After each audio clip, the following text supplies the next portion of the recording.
No, ex-military. Works for an NGO now. You got him on the line? Exactly. He's on the ground now, actually.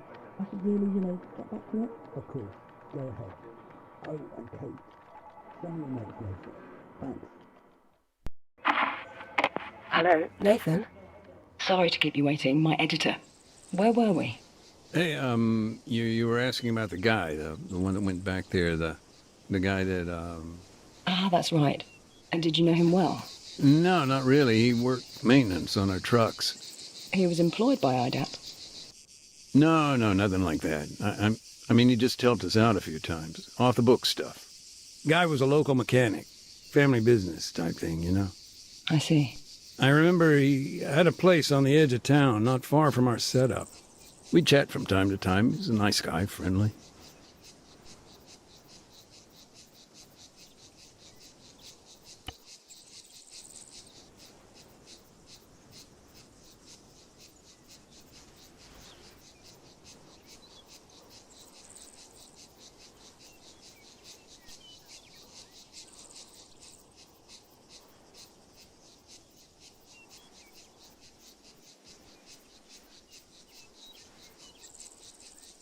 And do you know where he was going that day?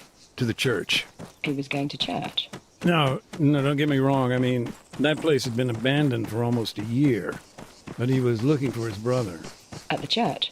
Yeah, there'd been reports of, pretty brutal firefight up there. He'd heard his brother might have been caught up in it. Sure, but...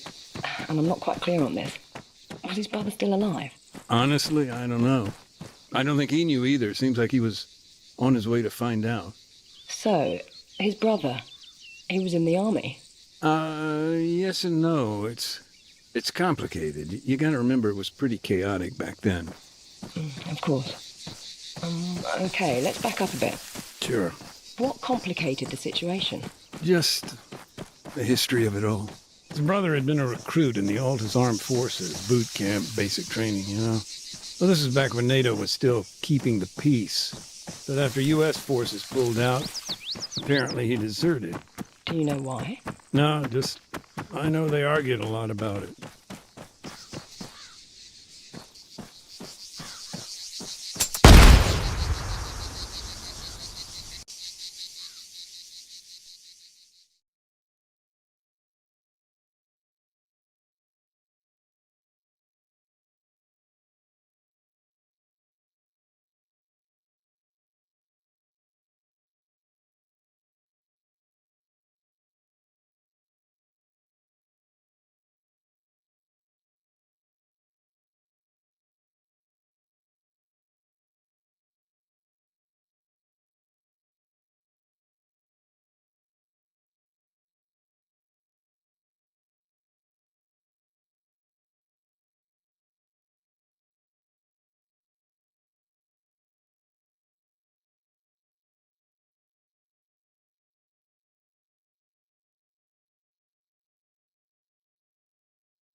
Hello, Kate speaking. Hey, sorry about that. Call must have dropped. The network out here is garbage. No problem. It's understandable. Are you still driving? Yeah, we're not at the town yet. Hold on a sec. Andy, we almost there? We're, a little ways out. Oh, and we need to make one quick stop, too. Thanks, bud. So, where'd we get cut off? You were telling me about the church. The landmine? The accident. Right, yeah. Well, of course, a civilian casualty like that, particularly in a church, I guess it kind of refocused our attention here. Had IDAP been particularly active in the area? Yeah. I mean, our project had a handful of camps spread across the country. But yeah, I was in the town itself for a few months. It's all different now, though. How so? Well, for one thing, IDAP used to be based right in the heart of Oriol Castro. Of course, this was all pre-war. I remember, at that time, the local military maintained a checkpoint on the outskirts of town. That was understandable. I mean, the whole area was a kind of Wild West. Big mashup of civilian and guerrilla infrastructure. Disaster waiting to happen, really. I don't know. It's strange to see our camp based there now. Hey, sorry about the holdup. We're on the way now. All right, thanks, Andy. So, what's your role there today? Now, in general, the provision of aid. There was a lot of damage. IDAP fills the gap. Drinking water, basic medicine, post-war cleanup, in other words. And on the ground, how does that translate to your work? It's a mixed bag, like today. Part demining, part unexploded ordnance disposal. I see.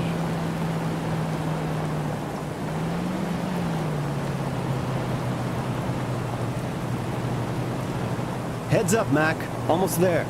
Got it. Sorry about that. We're arriving now. Give me a sec.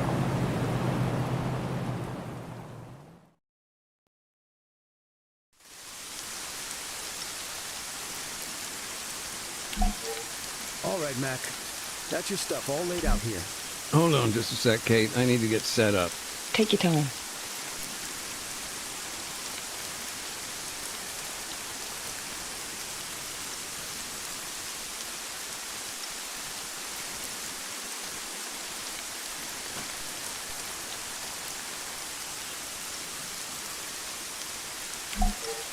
All right, then.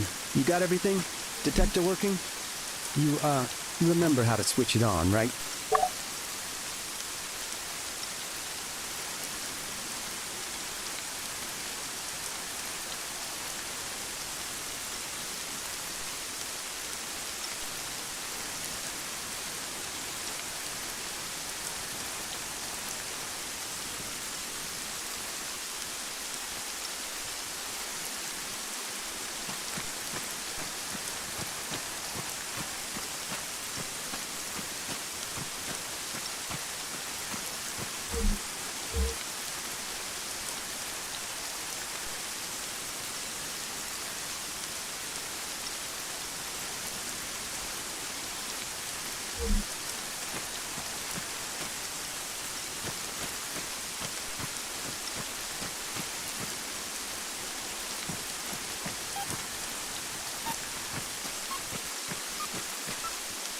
Hey, sorry, I forgot to mention, the demining toolkit, totally forgot to pack it up this morning. That's no big deal. We're just locating the mines for now. Just keep me posted. Sure. For now, I'm just sweeping the road for mines, getting a lay of the land, you know. The detector lets us see what we're dealing with. I can work and chat.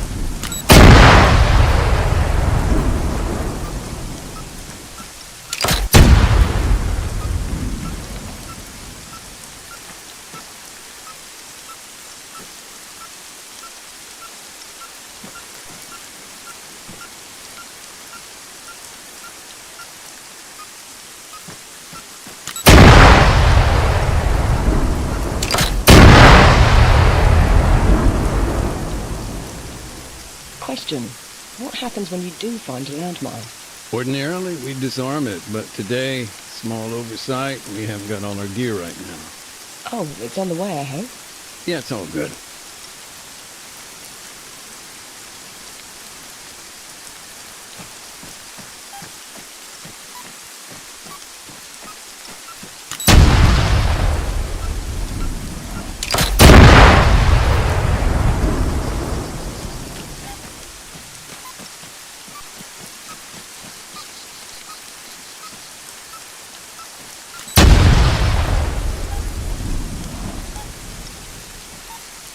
So, since the war's now over, has your own role changed? Yeah, I guess so. Now we're almost almost entirely focused on EOD and UXO. And that's something you did in the military too. Yeah, that's the thing about mine. War or not, win, lose, they don't go away.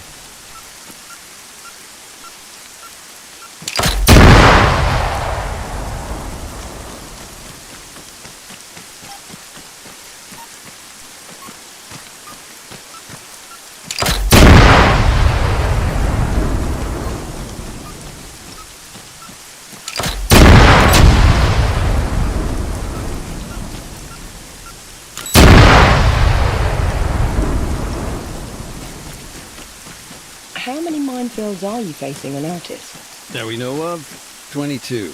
23 including whatever's here. Plus you've got Stratus, another 4 over there, I think. I see. And can you estimate roughly how long it would take to remove them all? A lot of variables, but cleanup operation of this size, if it's only IDAP, we're talking years.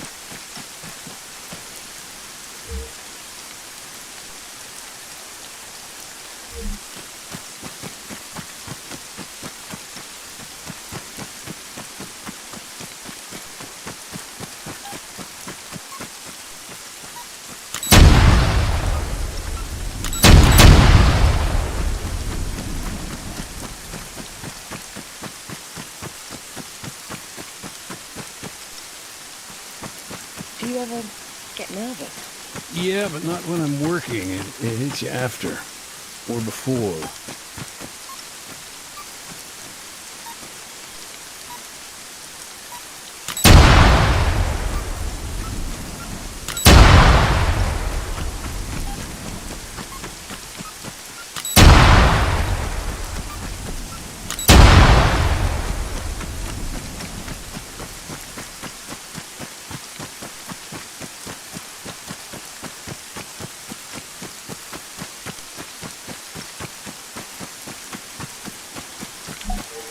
Andy, I'm at the barricade. Cool. And the road? Yeah, it's what we thought. Dozen or so APs, nothing the old Bobcat can't handle.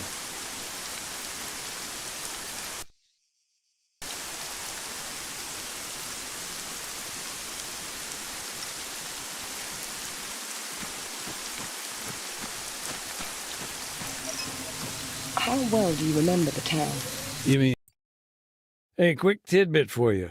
Oreo Castro means beautiful castle in the local lingo. Oh, I didn't know that. Do you speak the language? Not so much, only with the older generation. Not a problem now, though. Oh? Well, Oreo Castro's pretty much a ghost town. Nothing here but remnants of war and a couple of goats. And they aren't exactly great conversationalists.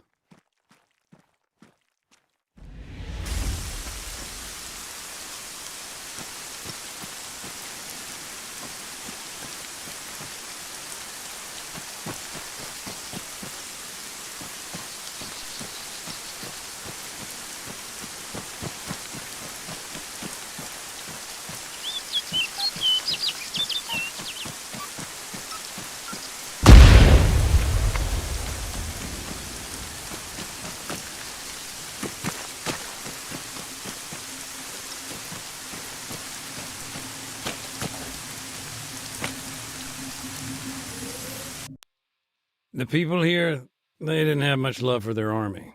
Why do you think that is? History, I guess. This place never supported the military takeover, the Kavala coup and all that. Plus, stationing troops in the town, nobody believed the government's spin about training. They were seen as an occupying force there to keep a lid on things.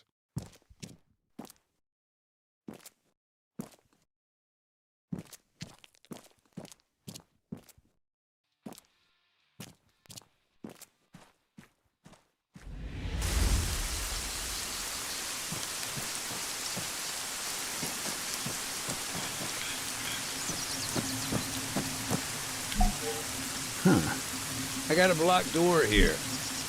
Yep. NATO still hasn't gotten its ass into gear. I can make some calls, but, I'll come back later.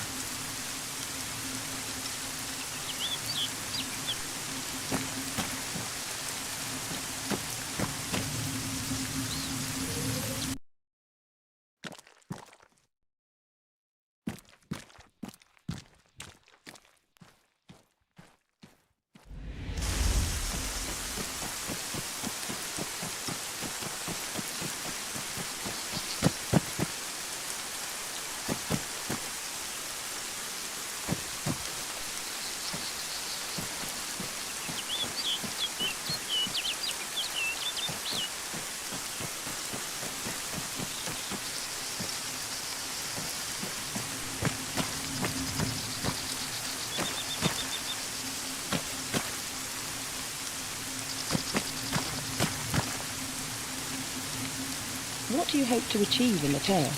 What's your end goal? You know, poke around, get rid of all the bad stuff, ERW, explosive remnants of war. In Oreo Castro, that'll be landmines and some leftover ordnance.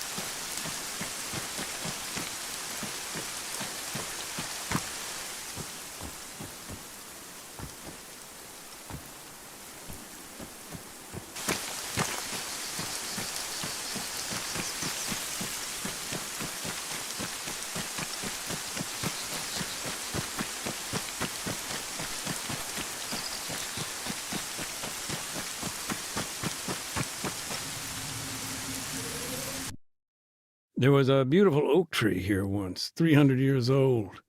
Folks used it as a meeting spot. They'd pin notes for one another on the trunk.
The church, where the mines are, it's sealed off now. By IDAP.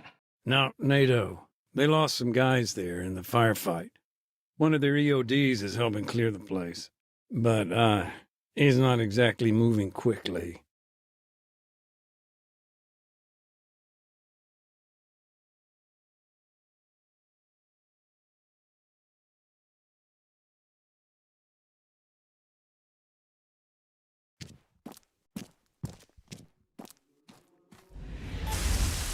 Hey, Andy. Yep. What's up? What's the deal with the church? Can we get in or what? Sorry, Mac. No dice. NATO's got first dibs. They're bringing their boys home. Bag and tag. Best leave them to it. I'll come back later.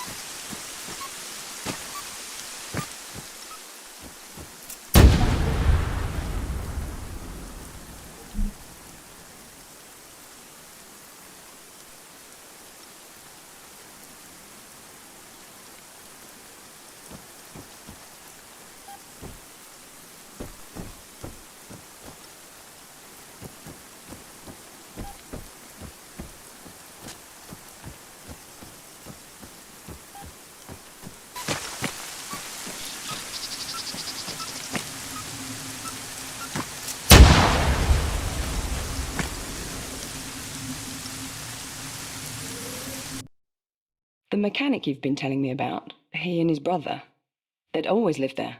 In the town, you mean? Yeah, as far as I know. The family business, the garage, it kind of kept them rooted.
Huh.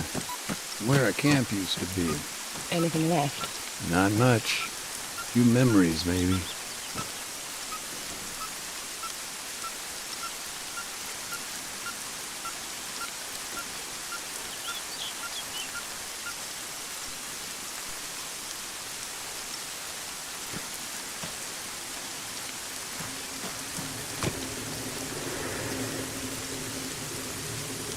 Just some old boxes here and there. IDAPs. Yeah. It was NATO that helped bring them in. Actually, it was one hell of a supply drop.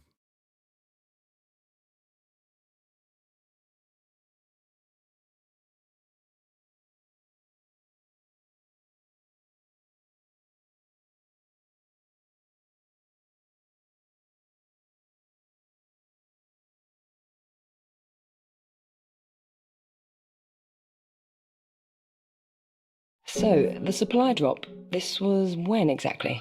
Right around the time we saw the ceasefire starting to break down. Must be more than a year ago now.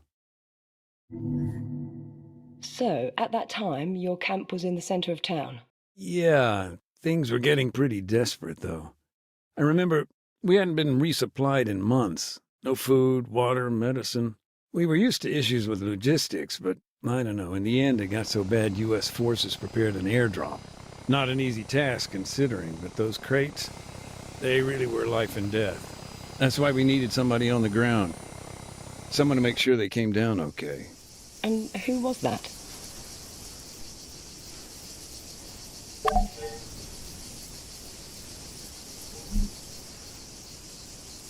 It was his job to locate a drop zone. In the mountains? Mm-hmm. Needless to say, High Command always had ideas, but they weren't always good. Plus, no one had planned for those crosswinds flaring up. But our supplies were already in the air. He made a spur-of-the-moment decision? Pretty much, yeah. Although he described it with more, direct language.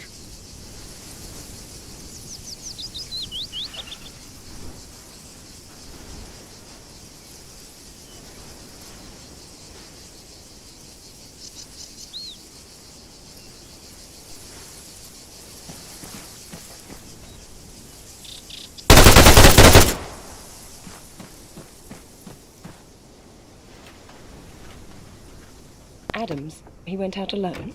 From the way he told it, he may as well have. No, he went along with some new recruits, local bunch. It was his job to show them the ropes.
Once he'd called in the airdrop, that was it. They just had to sit tight, hope for the best. One thing I don't understand, what were they doing there, all the way up in the mountains? The town, Oreo Castro, this place has historic ties with the guerrillas. For years, people here would provide them with food, water. I see. The government responded by draining the swamp.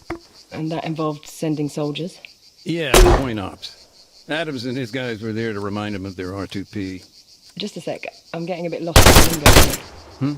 Oh, gotcha. R2P is their responsibility to protect. Counterinsurgency can get real messy real quick. He was in charge of training, laws of armed conflict, that kind of thing.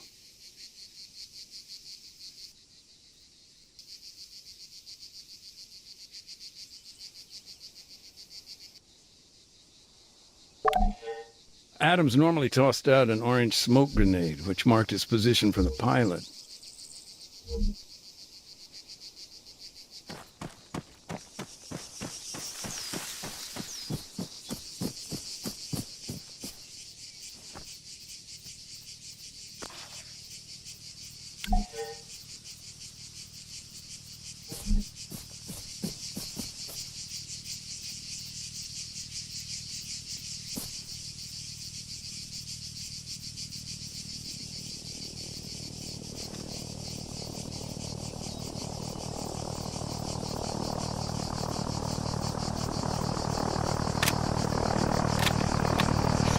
These crates, were there a lot of them? Just four. One contained medicine, another fresh drinking water, the rest were packed with rice or grain.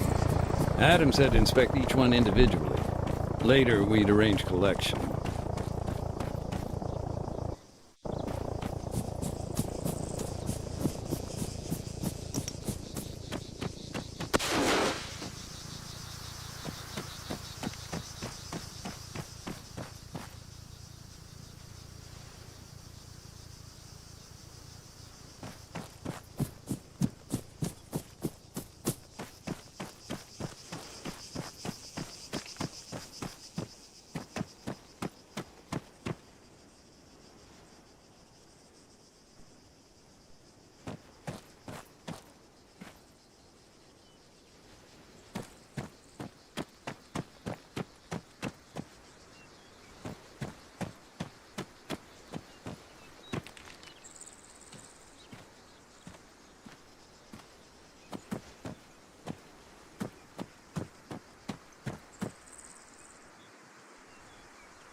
Thankfully, the rice seemed okay.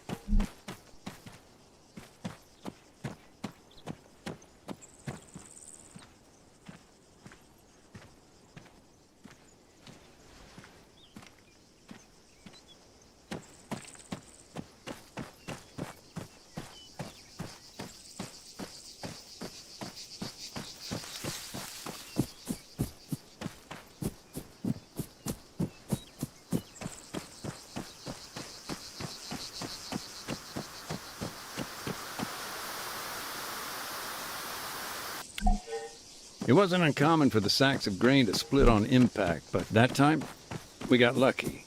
He didn't lose a single one.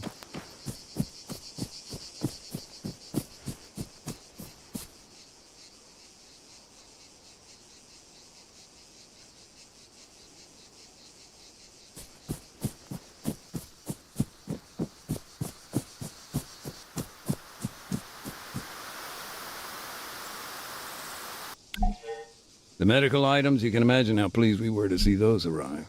So they landed safely? Yeah, they were fine.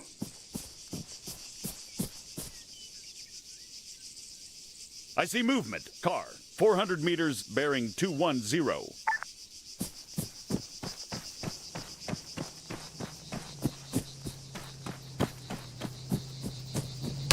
Now, the thing with airdrops...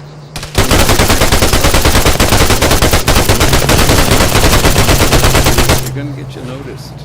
And when you're in the middle of bandit country, that's a problem. The guerrillas attacked? Yeah, from what I heard, it was pretty intense. I don't have the numbers, but maybe 6 or 7 were killed.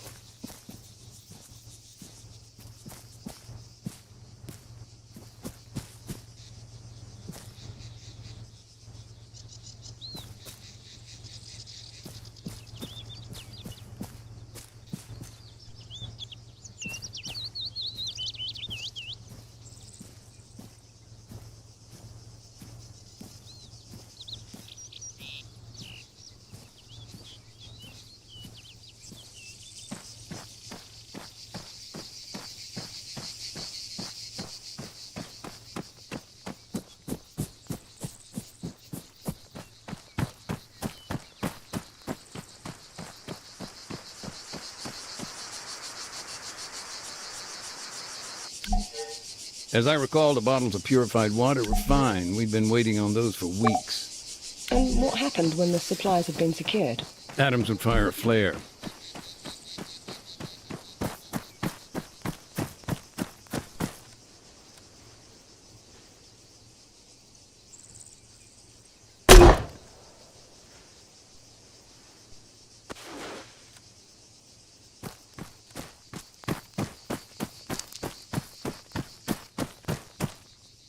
Back at the camp, of course, we'd heard all the gunfire, but that flare, when we spotted it, I don't know, felt like finding a moment of hope or something. Sure. I can only imagine. And thanks for sharing. It puts a human perspective on my work. Speaking of which, your friend, do you think he'd be willing to contribute further? Even, off the record. What with the topic of my article, having an expert, an instructor on the laws of war. Look, I'm sorry. I know he'd help out however he could, but listen, he died on Stratus. Year and a bit later. Landmine.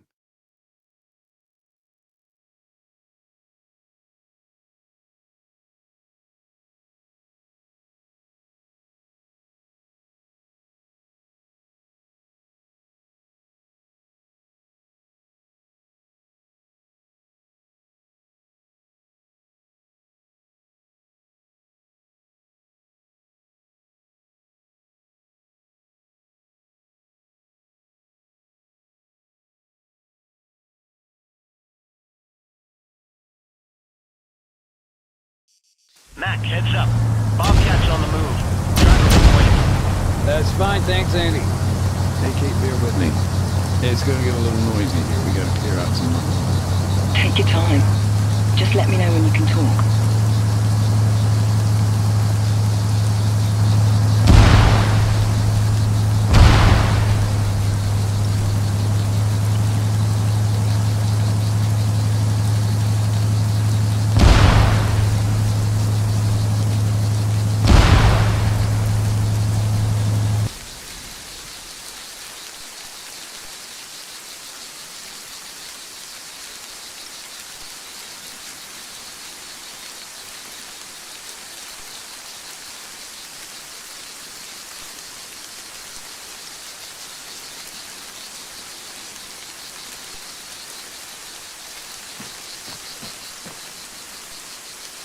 Okay, road's safe now. Bring the van on up. Will do. Also, Mac, the NATO guys, they've kicked in all the doors. You're free to search inside the buildings now. Got it. At least I can get out of the fucking rain. I'll come find you in a bit. Have fun reminiscing.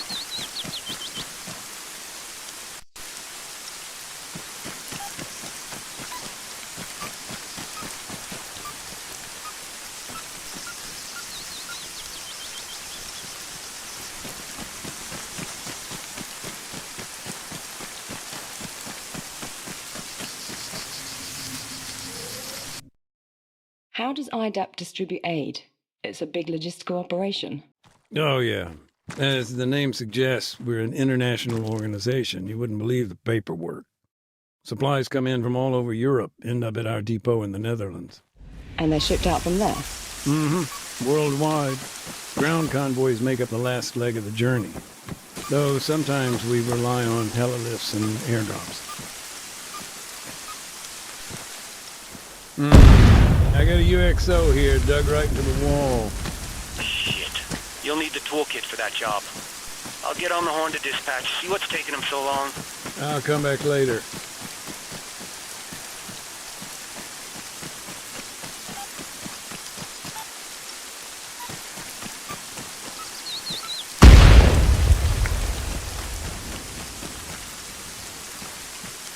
Morning.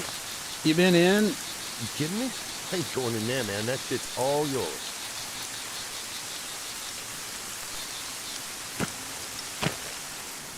Where are you now? Who, me? I'm exploring. I can hear an echo. Yeah, I'm in what used to be the mayor's place, actually. At least it was before the government forces took it over.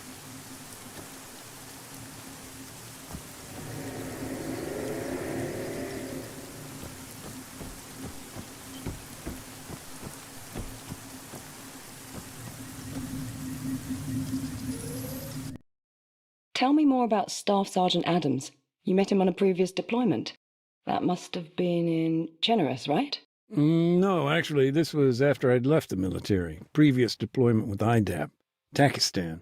It must have been, 15 years ago? I think. Feels like another lifetime.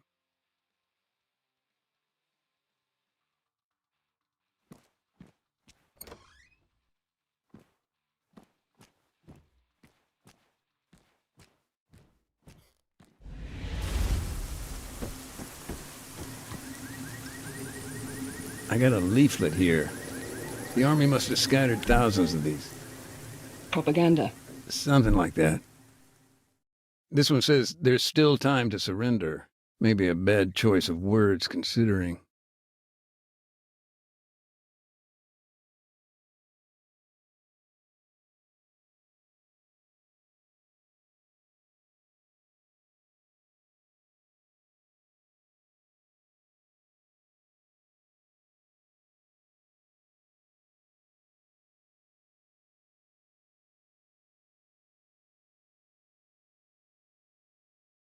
Time to surrender.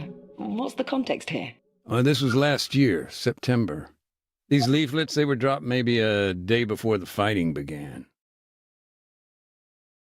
You see, the guerrillas there, they'd found themselves a new leader. Charismatic, ex-military. For him, this was no time to surrender. Far from it. In fact, he used that time to rally his people, encourage them to resist, build defenses. Meanwhile, the Army was setting up for a major offensive. The attack on Oreo Castro? It was no secret. Of course, after the leaflet dropped, IDAP started to pull out of the town. So the little I do know, well, that brings us back to the brother. The one who disappeared.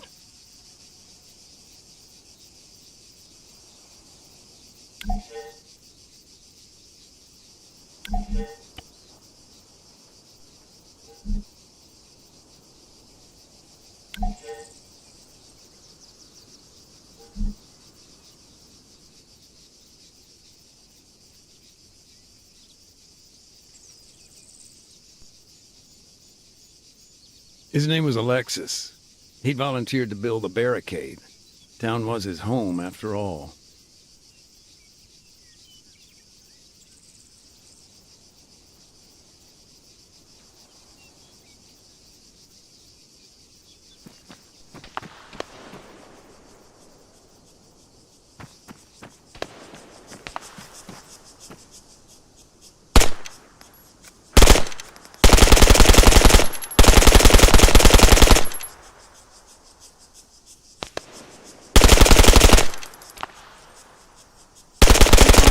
It, you know about what happened through the brother.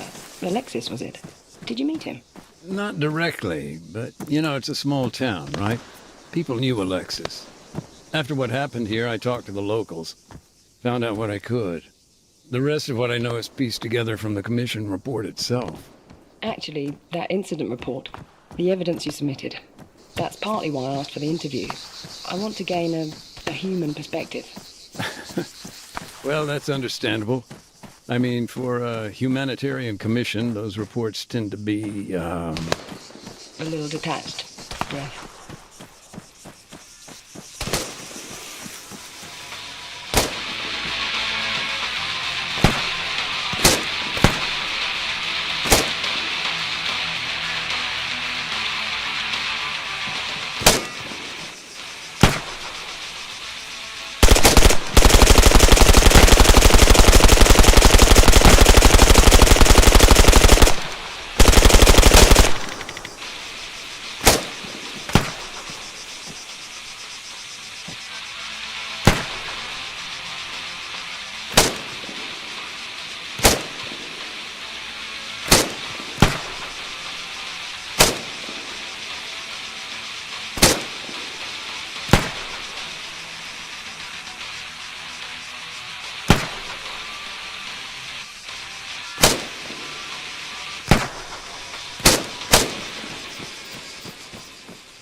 So, just to clarify, in your email you said you served as a combat engineer, the Marine Corps?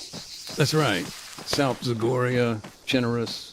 Then it's fair to say you're no stranger to the subject of my article, the laws of armed conflict. I've seen a few things, heard stories. It's rarely been, clear-cut, right and wrong. Oh, absolutely. That's why it's so important to gain your perspective. You've seen things from both sides. I mean, now as an NGO too. Sure, yeah. At what point did things become unsafe in the centre of town? Well, I'm not sure it was ever completely safe. Even before things escalated, we were concerned about being accidentally targeted. And to be honest, it didn't matter where we moved. That always remained a concern.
Alexis knew the town well, of course.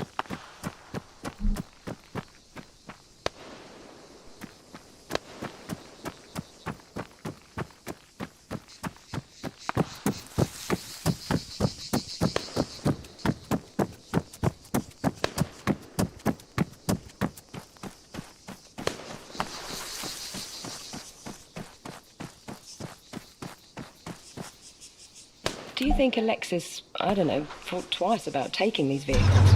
Look, sure, these were his neighbors, but this was their home, and it was under attack. What would you do?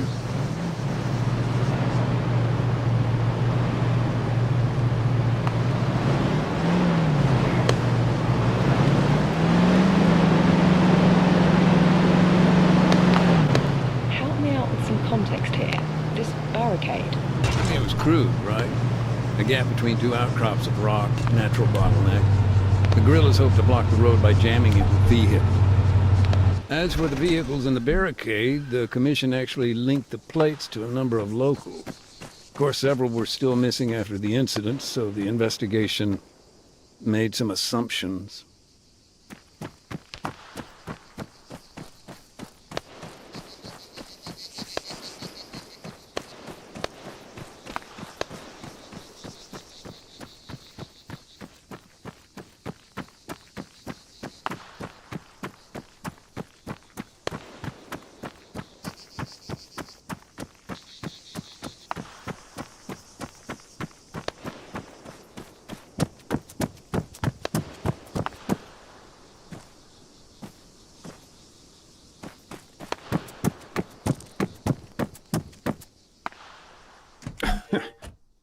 Sorry, I shouldn't laugh.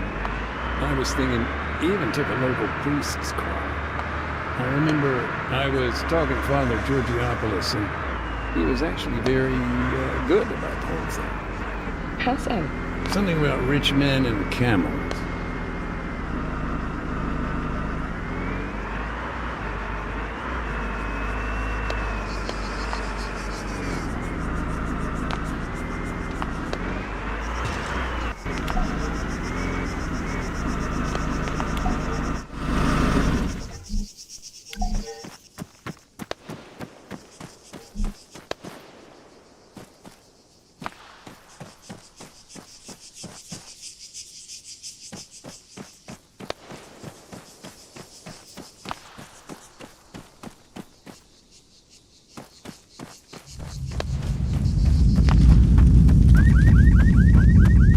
Hey, just a thought. You remember the earthquakes back then? Yes, they were quite frequent. Were IDAP at all concerned about that? Oh, yeah. Any kind of disaster relief on top of what we were dealing with. It would have just about finished us off completely.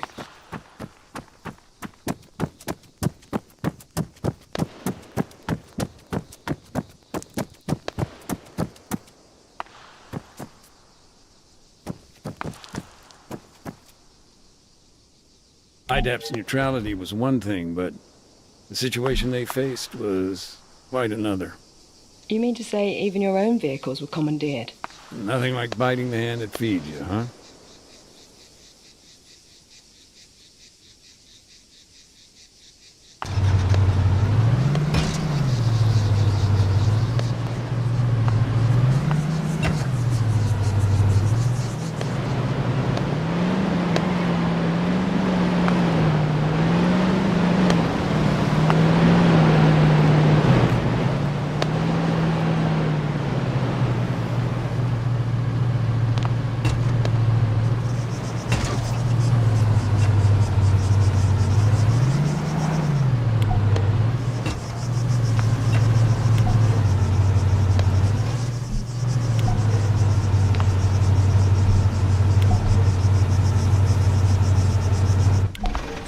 After Alexis built the barricade, what then? Did he stay inside the town? No, that's where the story gets more complicated. The barricade itself was later chained up and set on fire by someone else. I don't know quite who. Alexis, he headed west to lay mines.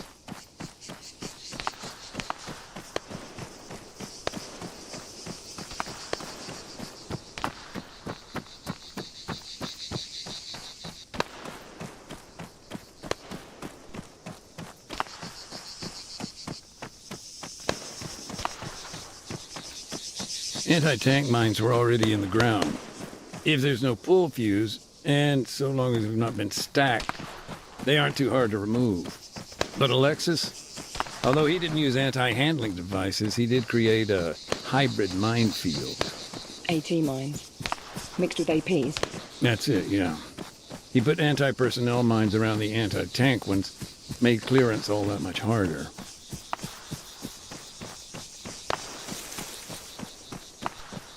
These mines, how did they get hold of them?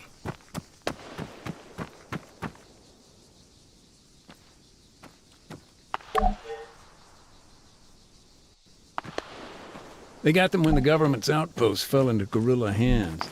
Bounding mines. A type that leaps up a meter into the air before exploding. Nasty stuff. Hell, nowadays they're even made with plastic casing to throw off older types of mine detector. Lovely. Oh yeah, just do yourself a favor. Don't look up Bouncing Betty injuries online.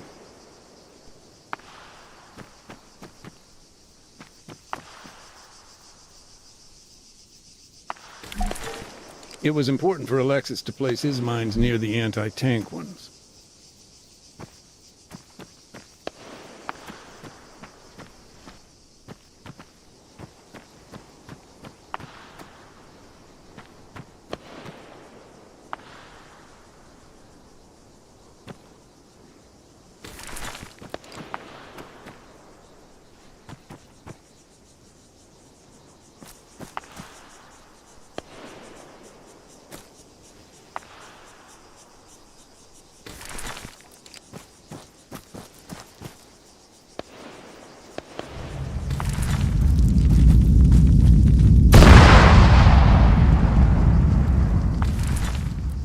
You know, thinking about it, even if we had a record of where Alexis's mines were, it may not do much good.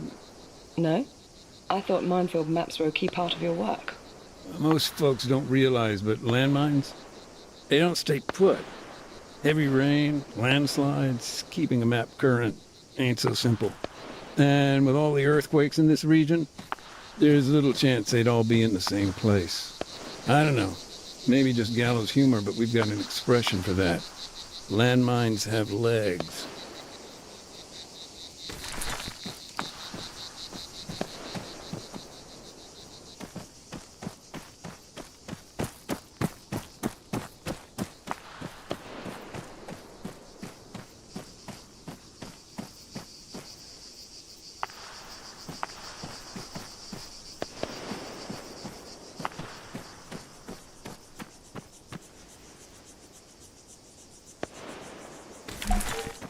And did he? Place them correctly, I mean. No, not really. I mean, Alexis had basic training, but I'm more impressed he didn't blow himself up, really. So, moving on. Where did Alexis go next? He took a quad bike up to the castle behind the town.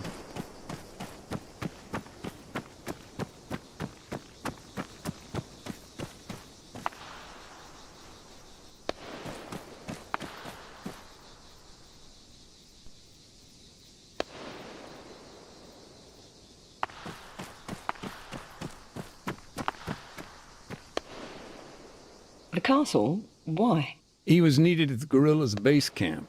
Okay. His group were running things from up at the castle. Mm-hmm. And I see what you're getting at. Yeah, Geneva Convention's cultural objects, I think.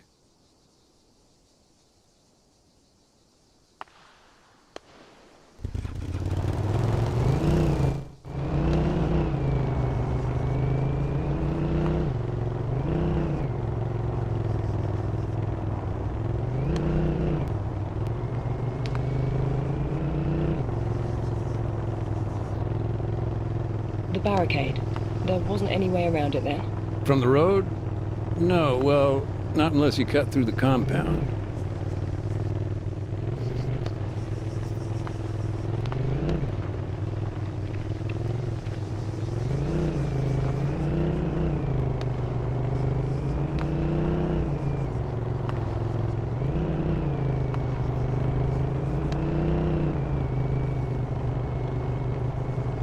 Maybe a technical question. Go ahead. In these situations, do those involved commonly record the locations of minefields? That's a tough one.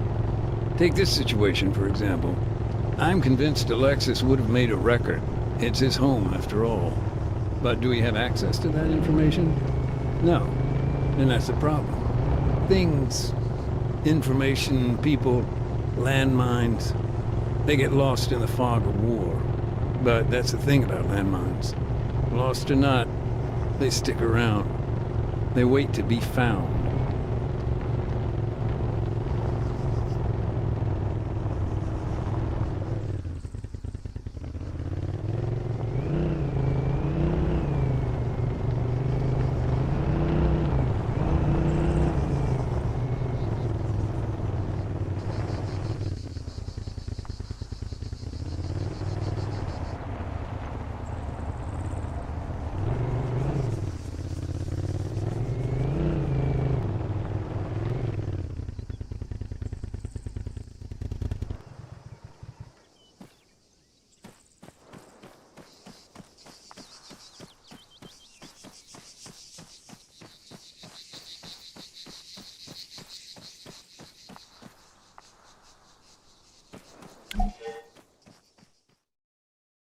Do you feel these preparations made a difference?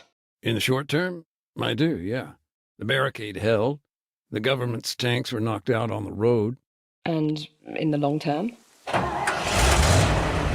I'd go on, but as you may have heard, it's getting kind of loud here. By the sounds of it, you've got your hands full. This'll only take a minute. Be right back.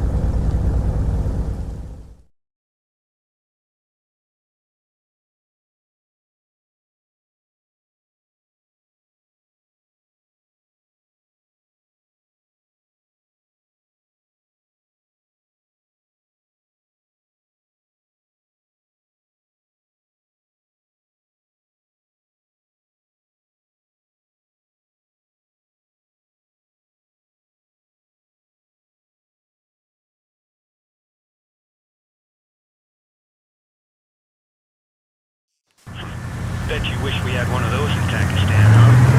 I gotta admit, that's 60 tons to get shit done.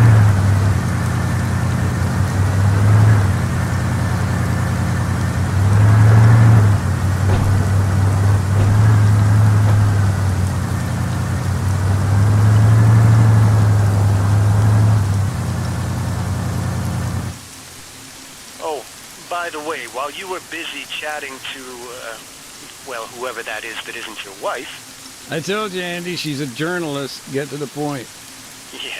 Yeah. Well, anyway, I assembled the demining drones. Both of them? Well, yeah. They're by the van.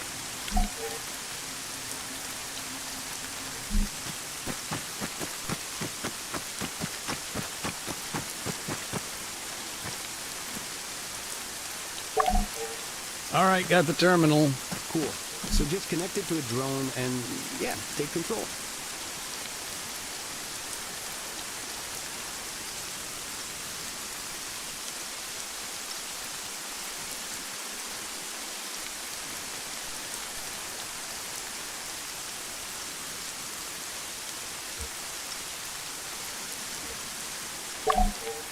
You got it?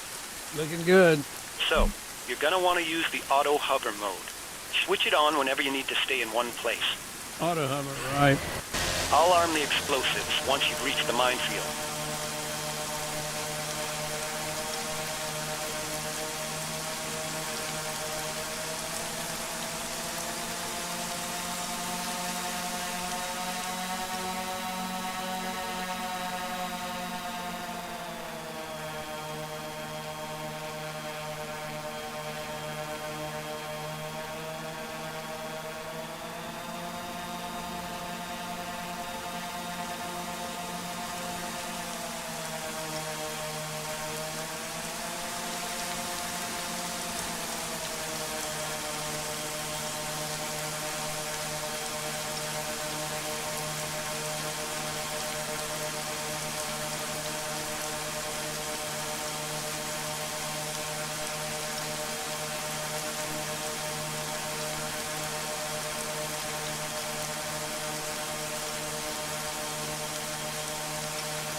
Heads up.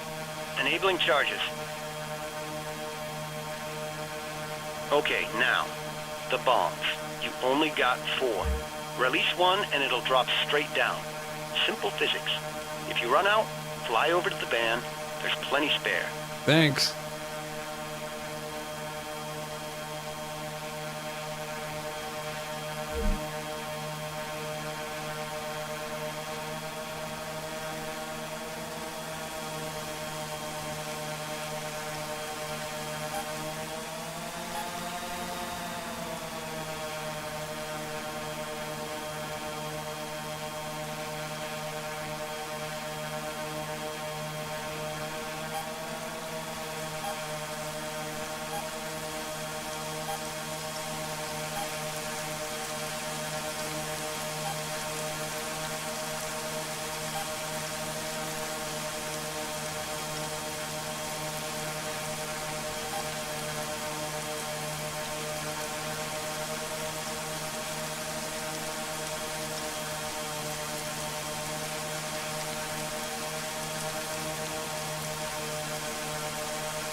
Having fun there?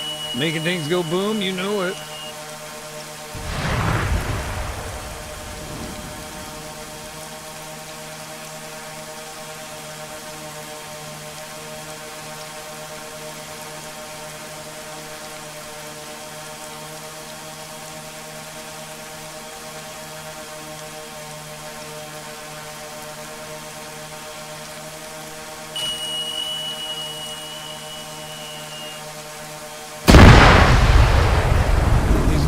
Charges pack quite a punch. What's in them? 500 grams of Crovex water gel, baby.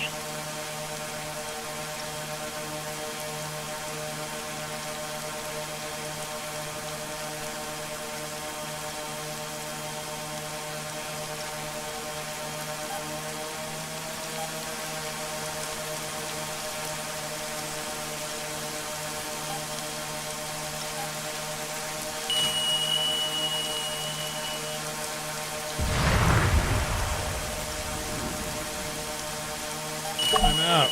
Don't sweat it. Steer back on over to the van.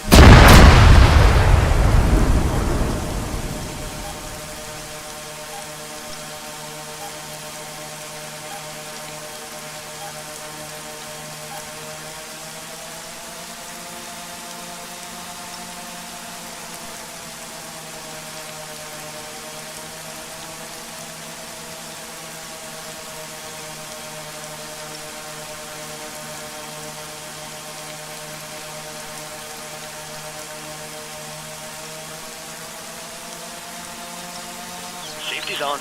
Understood. Question. How can I see if I've gotten all the mines? Your drone's got a dedicated sensor. Get close enough, and it'll detect any nearby explosives.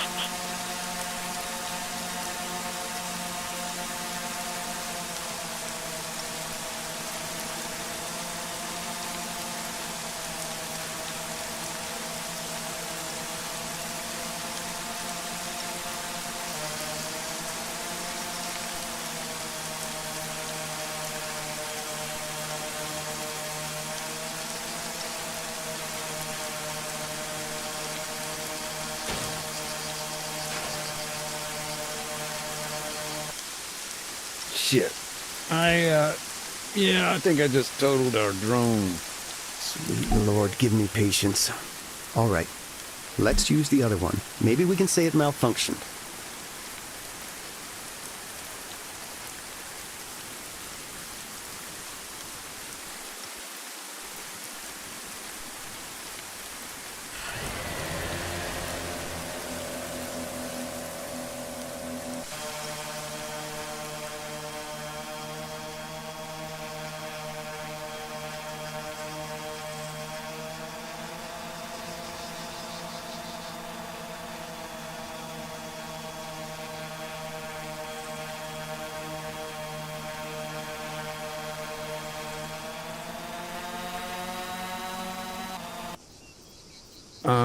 Andy? Yes, Nathan? Never mind.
Bet you wish we had one of those in Pakistan, huh? I gotta admit, that's 60 tons to get the shit done.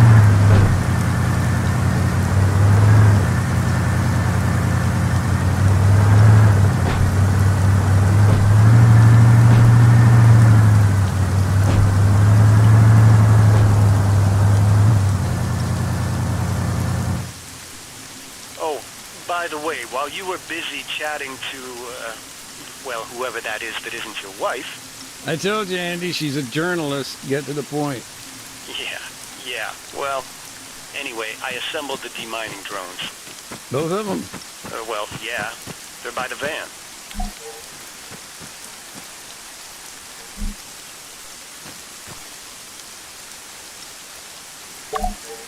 All right, got the terminal. Cool.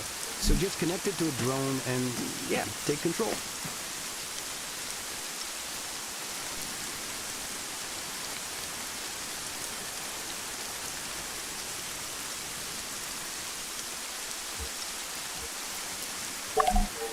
You got it?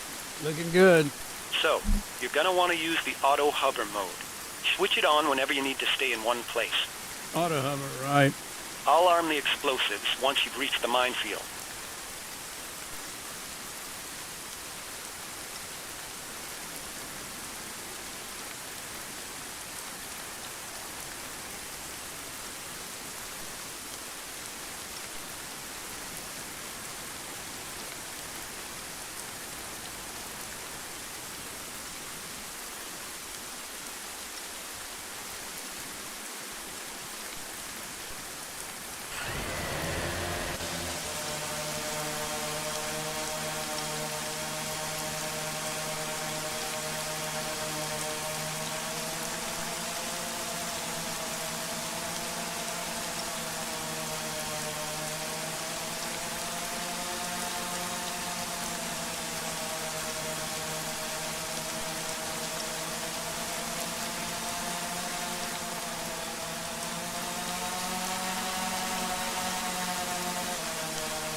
Shit.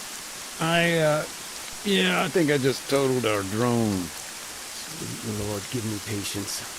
All right, let's use the other one. Maybe we can say it malfunctioned.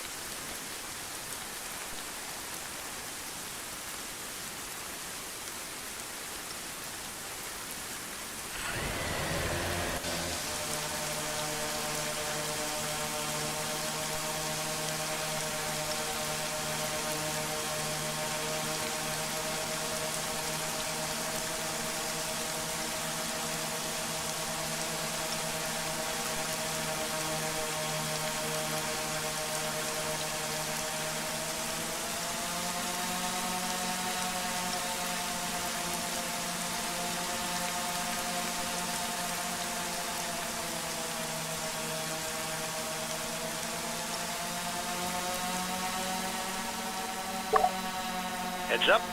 Enabling charges. Okay, now, the bombs. You only got 4. Release one and it'll drop straight down. Simple physics. If you run out, fly over to the van.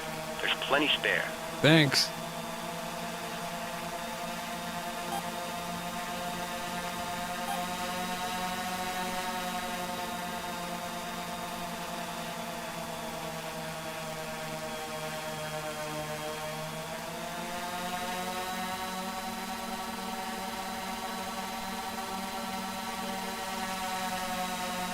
Safety's on. Understood.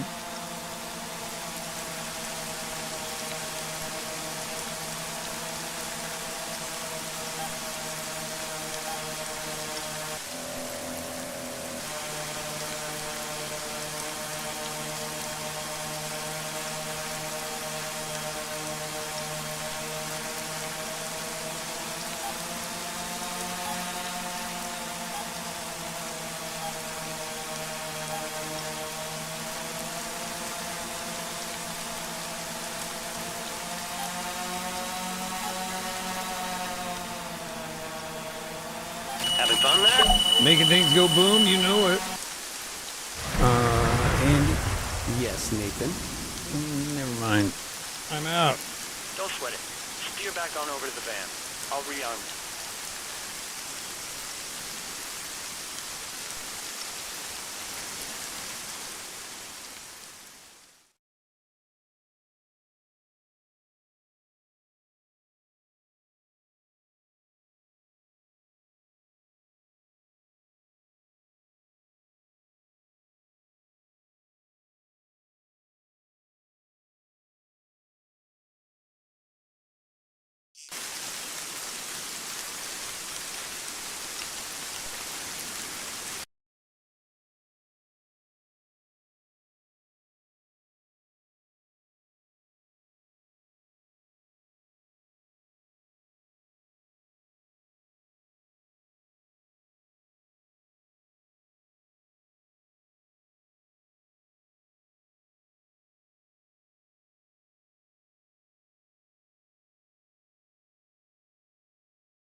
Bet you wish we had one of those in Pakistan, huh?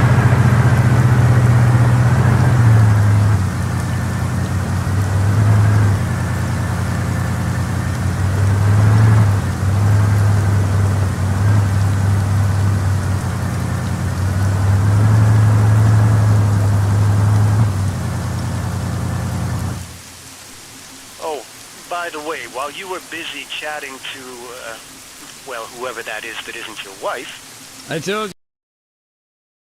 Just get to the point. Yeah. Well, anyway, I assembled the demining drones. Both of them? Well, yeah. They're by the van.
All right, got the terminal.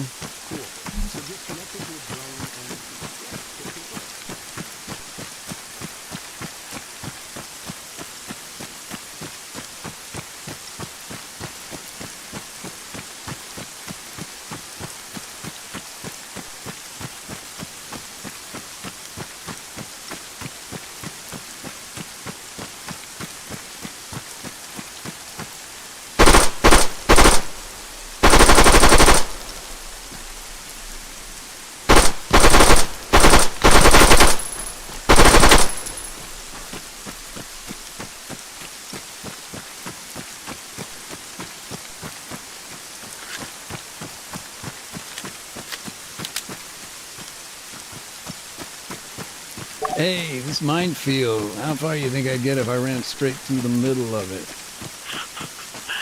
Depends on how you measure it, buddy. Biggest lump of meat, or the piece that lands the furthest away.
All right, that's it. What the fuck was that? Relax, relax. It sounds like it came from the other side of town. You want me to take a look? No, stay put. I'll go.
You know, when I joined IDAP, we were a pretty small outfit. And how many countries is IDAP active in today? Now, we're pretty widespread, 50 in the global south alone. CCB, DRR, you name it, we provide aid and development for more than 60 million each year. If you don't mind me saying, Nathan, you sound... I don't know exactly. Look, it's great we can help so many now, just back in the day, it wasn't so much politics, you know?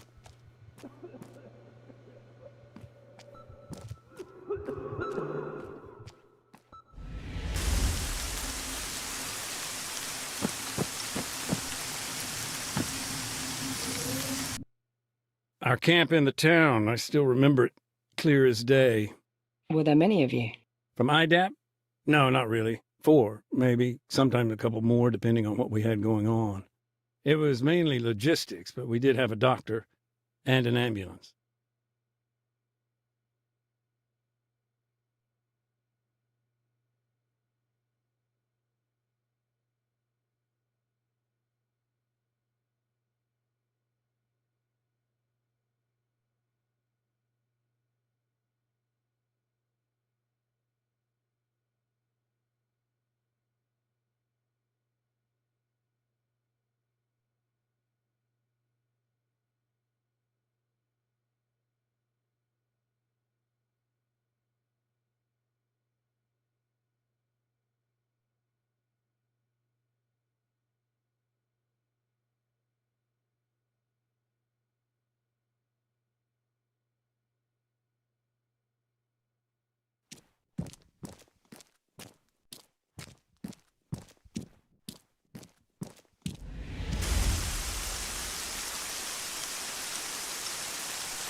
Those earthquakes you mentioned, weren't there some fairly bad ones not so long ago?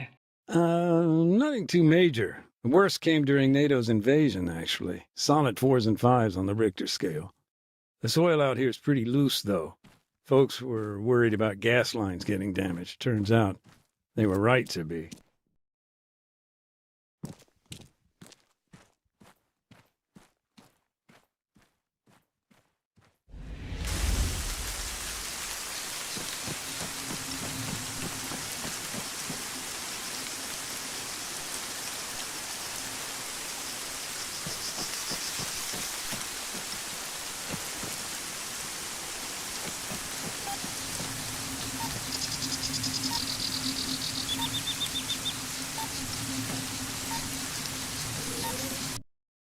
By the way, Kate, I guess everyone there's pretty busy, you know, covering the peace talks. At AAN? Yeah. It's quite hectic, yes. We're flying out a team, actually. Should be on the ground in the next few days. Any insider info? Well, it seems likely Nikos Panagopoulos will be the new president. Really? That ex-guerrilla? Hell, Colonel Acanteros' days must really be numbered. Yeah, collapsed building, UX. The Army's offensive against the town. It seems like, well, a disaster, to be honest. Yeah, they never imagined the guerrillas would put up a fight, that's for sure. The mines on the road caught them off guard, immobilized their armor. They took heavy casualties from mortar and MG emplacements, too. Some even blamed the Army command, said they gifted the enemy time to organize. The leaflets. Right. It was a tough call. Complying with the laws of war, it's got a price.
whole families, you know?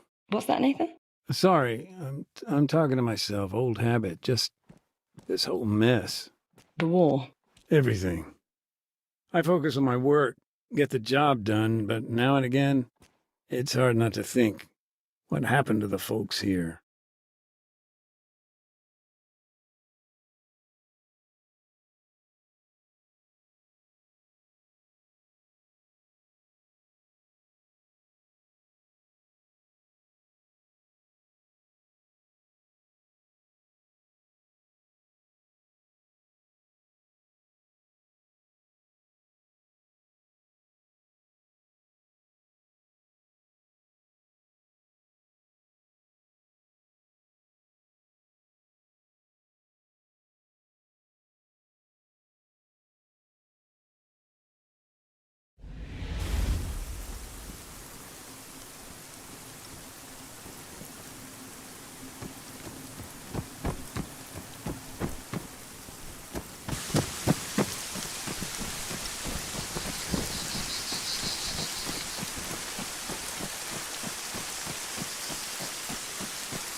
How had things deteriorated so quickly?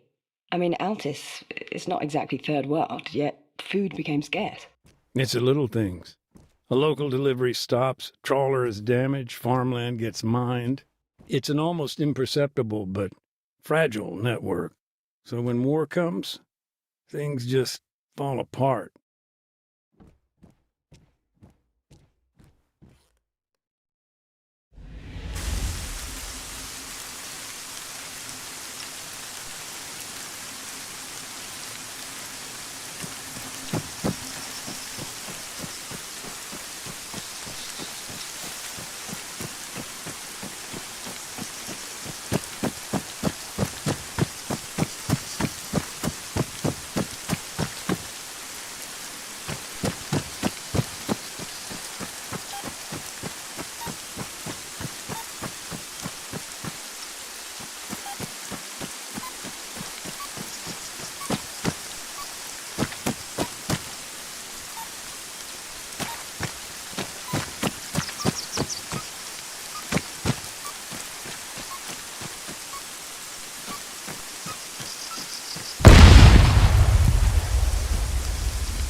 So, Nathan, may I ask, when you first came to Oreo Castro, what were you doing there?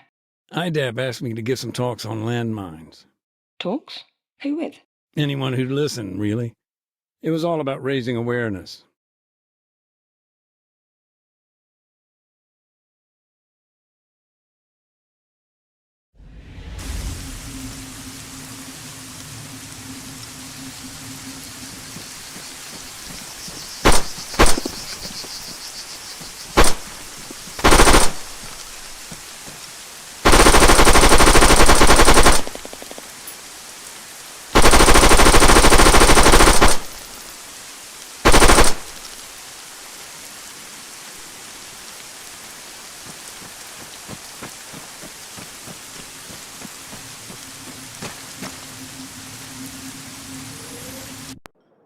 I remember there used to be a cafe here once.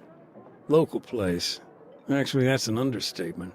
I must have picked up more local curse words there than the entire rest of my time out here put together. It sounds like quite an institution. Did it shut down when the fighting started? Eventually. The guy who ran it, he didn't have much love for the government. I remember he used to charge the local soldiers double, called it a tourist tax.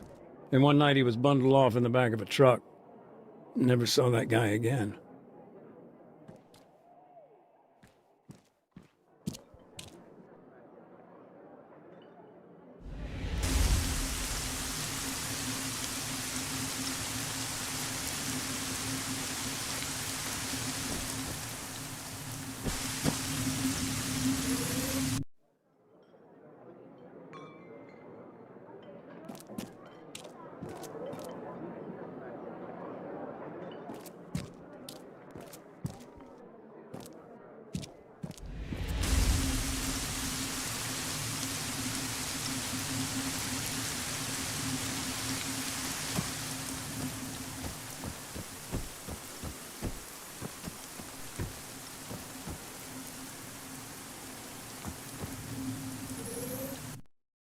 Going back to what I said about the people here, their support for the guerrillas, sometimes it was a lot more than food and water.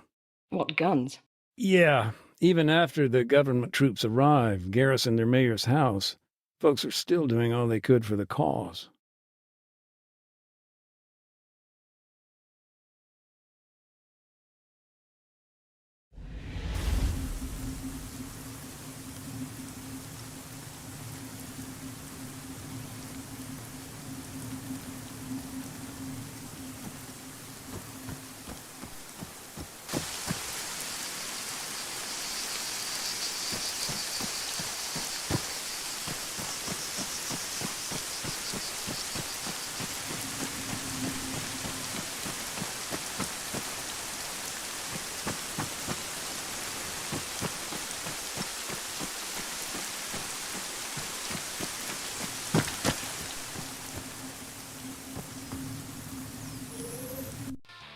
My understanding of NATO's actions, particularly against the guerrillas, it's patchy.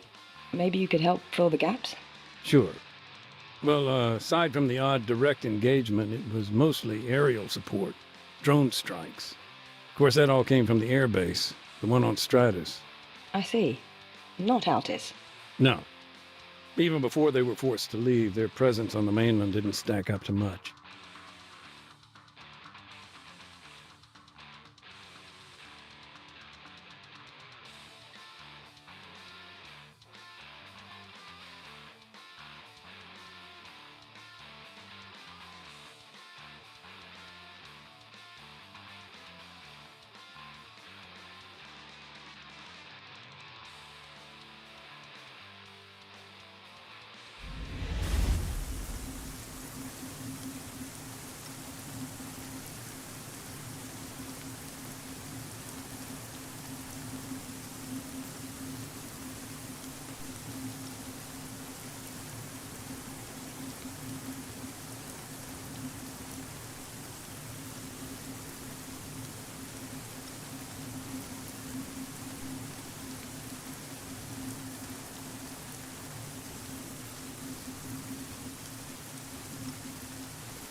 Those guys at the outpost, the ones murdered by the guerrillas, they never even got a shot off. How come? Not sure. I mean, it all happened at night. Big thunderstorm, heavy rain. But there are rumors. Some even claim the attackers were wearing army uniforms. I see. That would constitute a war crime, no? An act of perfidy. Yeah, but after the executions, in for a dime, in for a dollar.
Hello. How'd you get here? Another find. Mm-hmm. Laser designator. Kind of thing special forces would use to call in an airstrike. Oh, interesting. Actually, the airstrike on the town, the details of that are fuzzy.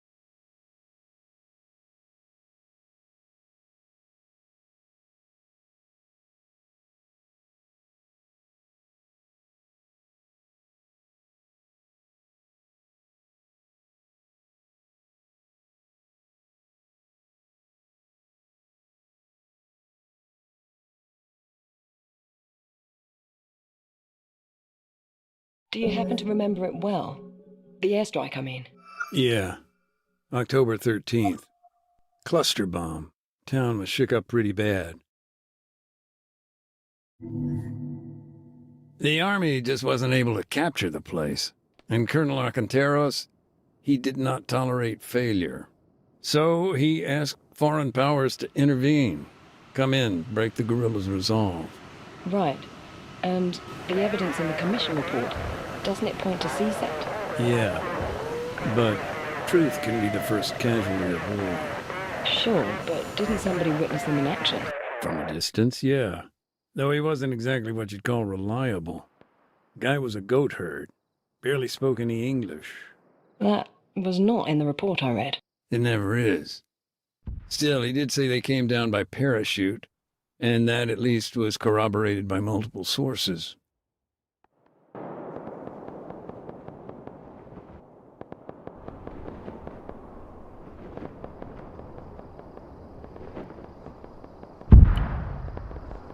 درگیری سلاح ایسا 600 متر غرب.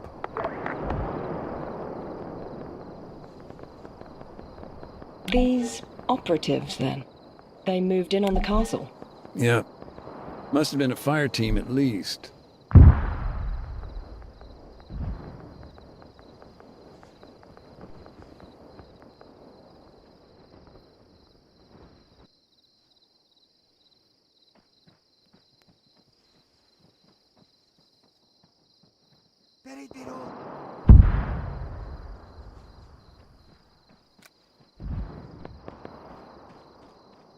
عقب نشینی. انجام میدم.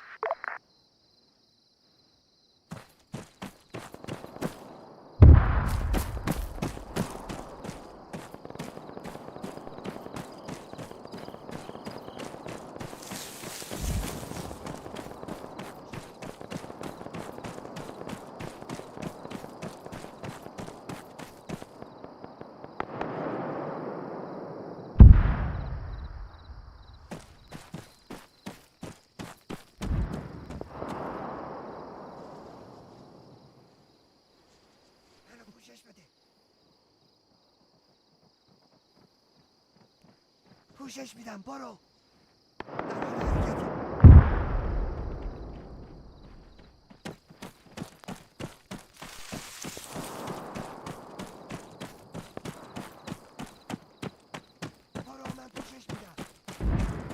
The man who claimed to have seen all of this, is there anything else you can tell me about him?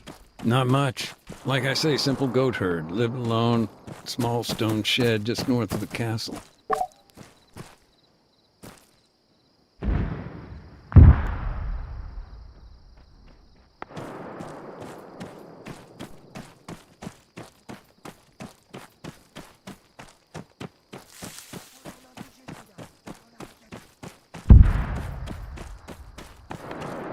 Okay, let's get back to CSAT.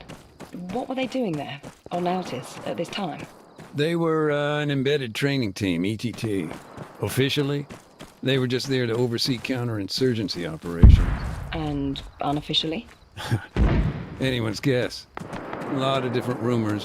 Black sites, car bombs, false flags.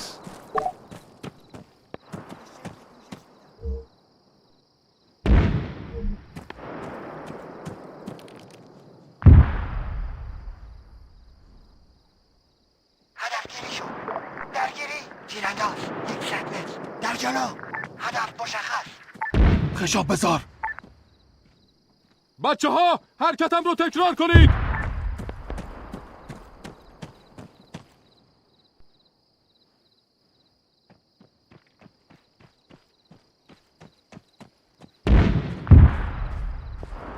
سربازها به میل خودتون شلیک کنید.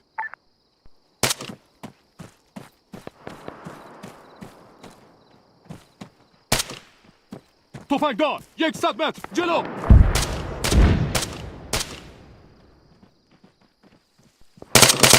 من پوشش میدم برو. The guerrillas were taken out one by one. زدمش.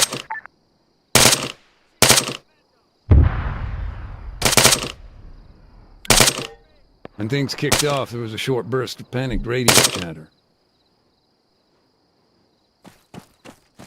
در حال حرکتی.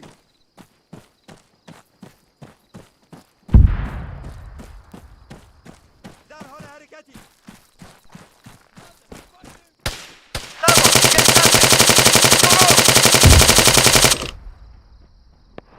در حال حرکتی. پوشش میدم. حرکت. اوکی بزن بریم.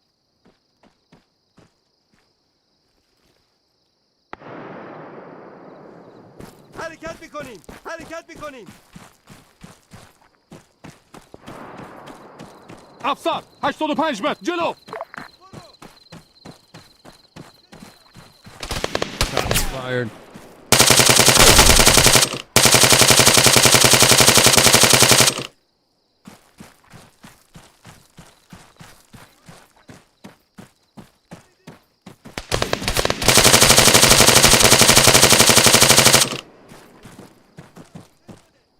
مسلسلچی 100 متر سمت راست.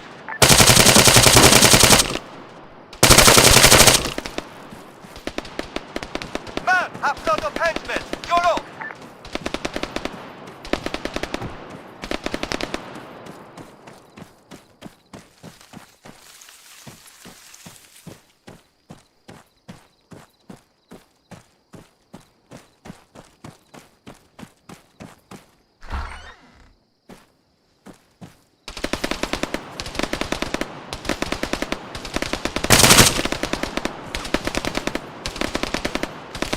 هدف خونسا شد.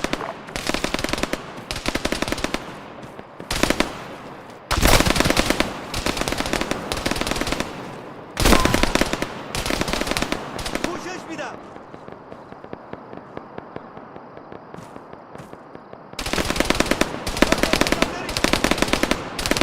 برخورد مسلسلچی.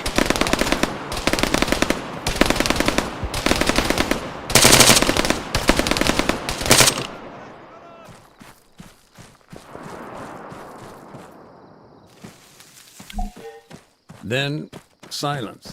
If we're to believe the goat herd, they then set up a position on the battlements. Moved to a vantage point on the castle's outer wall.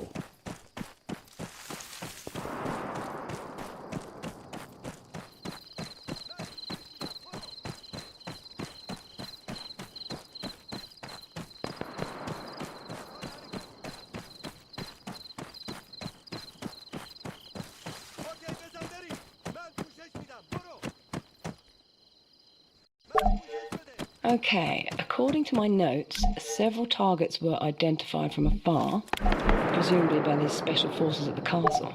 Once they had a handle on what was what, they called it in. A jet approached from the east and dropped a single bomb. The positions in the town were then destroyed, but the church and IDAP's camps were left untouched. Does that match up with events as they were given to you? جنوب غرب. Yeah, though to manage a guided strike like that, they must have had thermal imaging.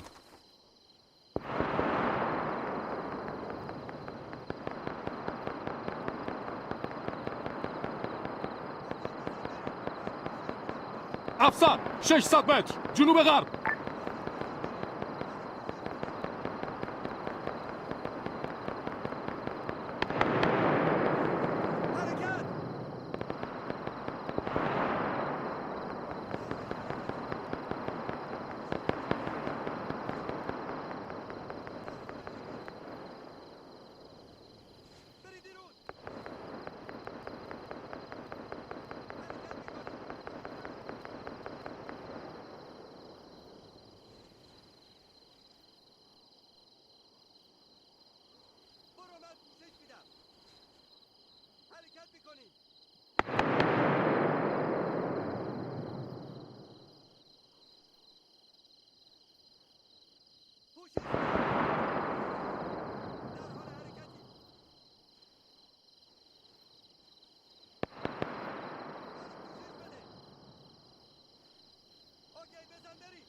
مسلسل چی 600 متر جنوب غرب.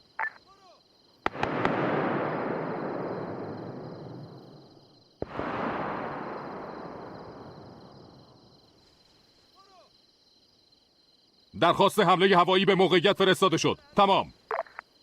Copy that. Strike aircraft on the way. Out. Do you know why the government signed off on such a heavy-handed response? A cluster bomb? That's rather indiscriminate, even if it was laser-guided. Sure, I mean, with a designator, you just switch it on, aim it at, well, whatever. The idea is that you remain in place, keep the laser on target. But even if it's done perfectly, a lot of uncontrolled variables. One of our doctors was out on the front line with medical supplies. Wait, he wasn't at the church? No, he was out in the open.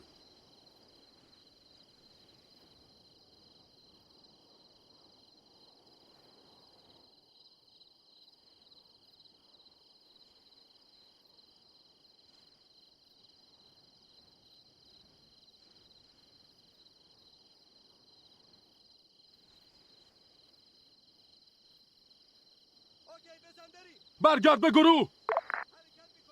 شنیدم.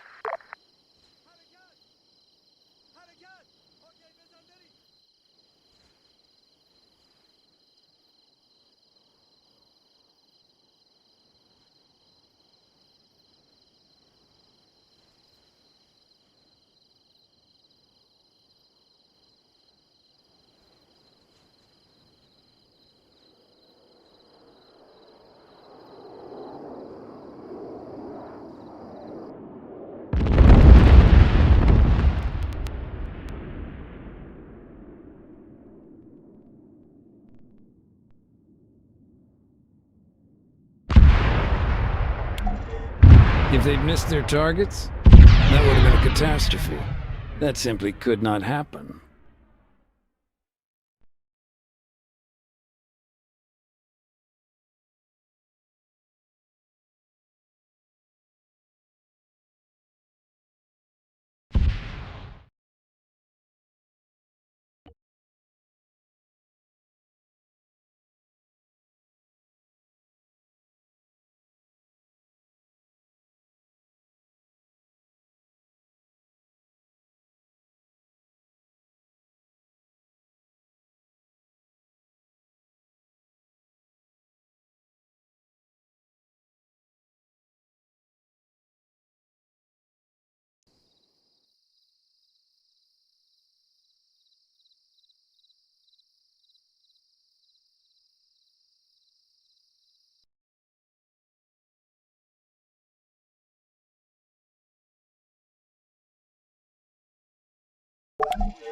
Okay, according to my notes, several targets were identified from afar, presumably by these special forces at the castle. Once they had a handle on what was what, they called it in. A jet approached from the east and dropped a single bomb. The positions in the town were then destroyed, but the church and IDAP's camps were left untouched.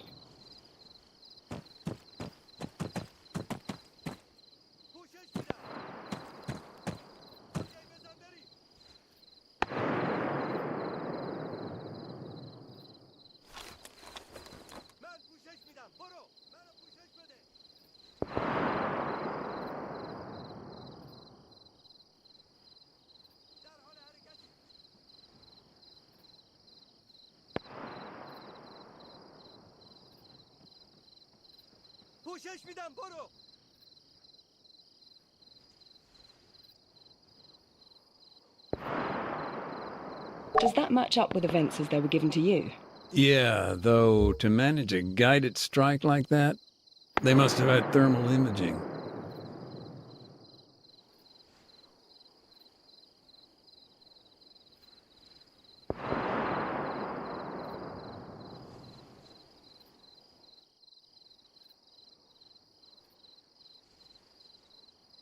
نارنجک انداز ثابت 0.5 کیلومتر جنوب غرب.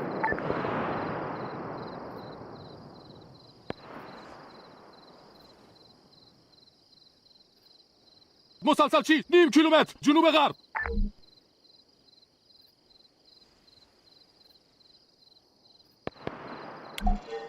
Did IDAP have any workers operating outside the camp? One of our doctors. He'd gone out with medical supplies despite the fighting. سرباز 600 Three armed متر جنوب off-roads were غرب. destroyed in the attack. مسلسل چی 600 متر جنوب غرب.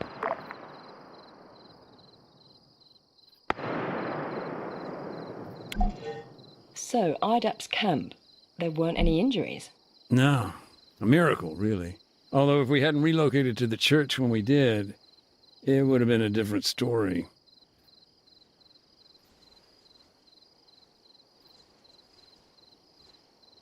درخواست حمله هوایی به موقعیت فرستاده شد. تمام. Copy that. Strike aircraft on the way. Out. Do you know why the government signed off on such a heavy-handed response? A cluster bomb? That's rather indiscriminate.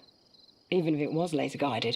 Sure, I mean, with a designator, you just switch it on, aim it at, well, whatever. The idea is that you remain in place, keep the laser on target. But even if it's done perfectly, a lot of uncontrolled variables.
If they'd missed their targets, that would have been a catastrophe. That simply could not happen.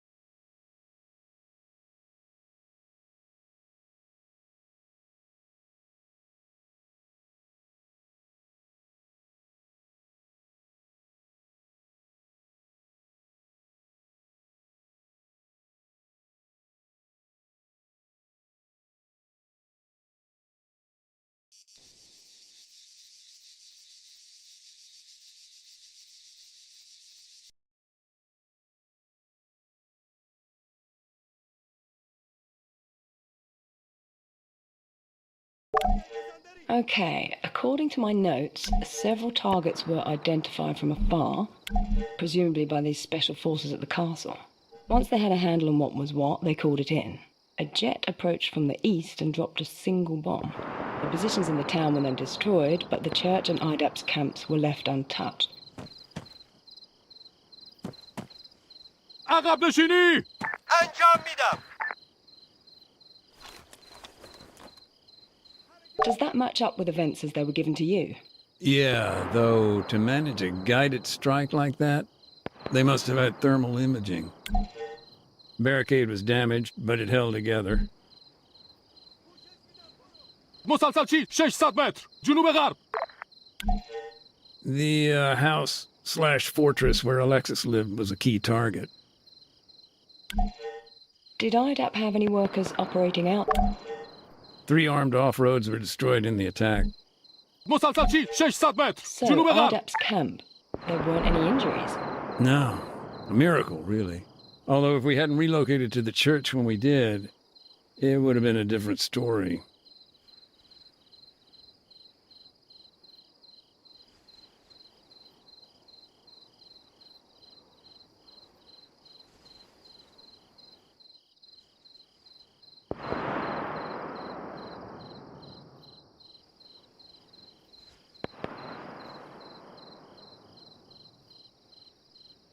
درخواست حمله هوایی به موقعیت فرستاده شد. تمام. Copy that. Strike aircraft on the way. Out. Do you know why the government signed off on such a heavy-handed response? A cluster bomb? That's rather indiscriminate. Even if it was laser-guided. Sure, I mean, with a designator, you just switch it on, aim it at, well, whatever. The idea is that you remain in place, keep the laser on target. But even if it's done perfectly, a lot of uncontrolled variables.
If they'd missed their targets, that would have been a catastrophe.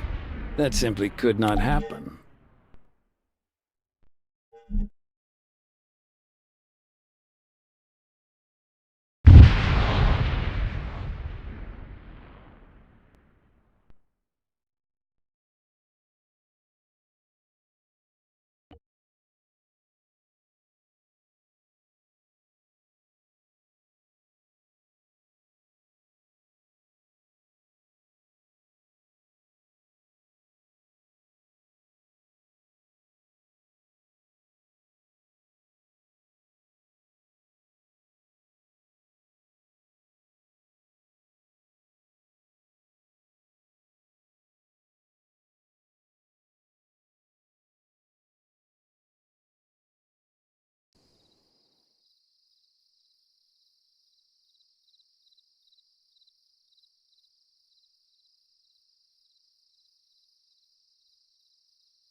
Okay, according to my notes, several targets were identified from afar, presumably by these special forces at the castle.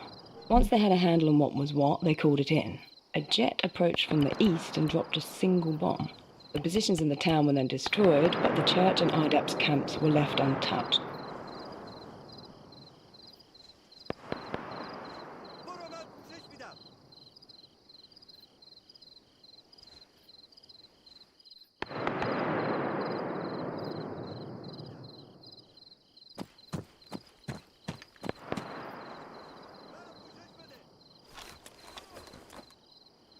Does that match up with events as they were given to you? Yeah, though to manage a guided strike like that, they must have had thermal imaging.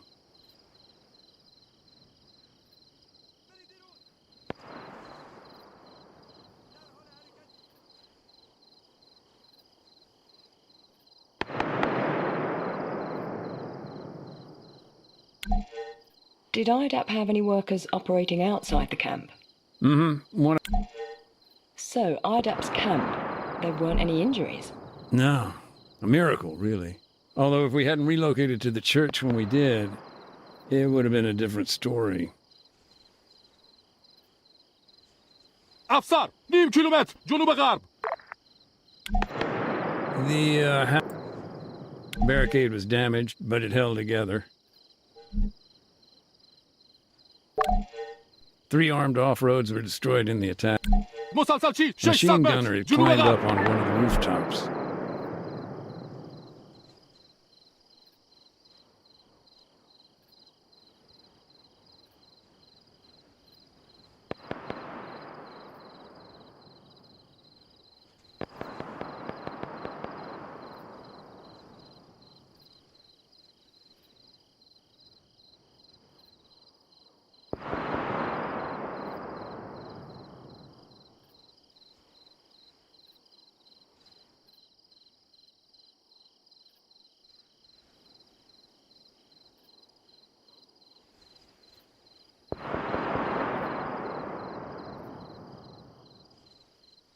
There was a beautiful oak tree here, over 300 years old. It had survived countless conflicts.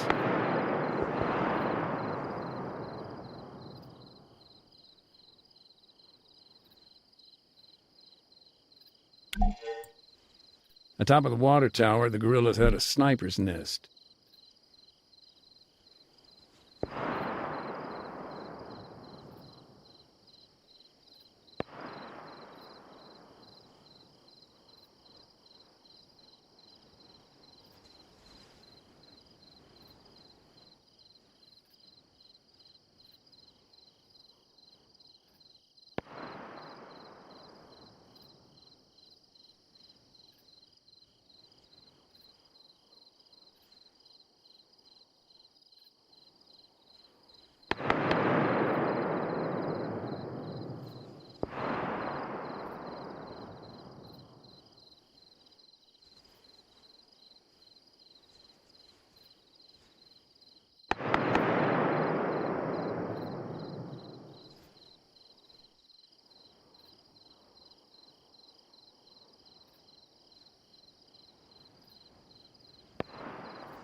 درخواست حمله هوایی به موقعیت فرستاده شد. تمام. Copy that. Strike aircraft on the way. Out. Do you know why the government signed off on such a heavy-handed response? A cluster bomb? That's rather indiscriminate. Even if it was laser-guided. Sure, I mean, with a designator, you just switch it on, aim it at, well, whatever. The idea is that you remain in place, keep the laser on target. But even if it's done perfectly, a lot of uncontrolled variables.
By all accounts, the town just seemed to explode.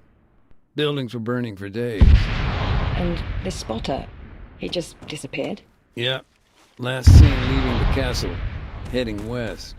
Let's talk about IDAP's doctor. You said he was on his way to the church. Did he make it there? He did. It's even possible they delayed the airstrike, else it was one amazing coincidence. I can certainly say the devastation was severe. Dozens killed, combatants and non-combatants alike. The guerrillas, they were in total disarray. Many fled, retreating to the mountains. And IDAP, we did what we could, but there were so many wounded, so many we'd never be able to identify. Nathan? No, I'm still here. I just need to grab something real quick. This'll only take a sec.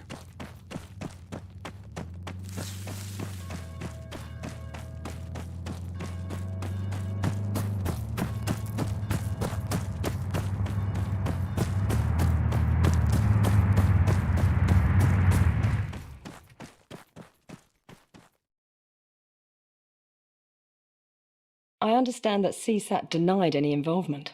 Yeah, who knows? Maybe with good reason. Oh? Look, I don't know. There were shell casings found at the castle. NATO mil-spec. Okay, so then either they were supplying the guerrillas or... Or they were there. Maybe trying to win back the government support. Maybe... What? I don't know.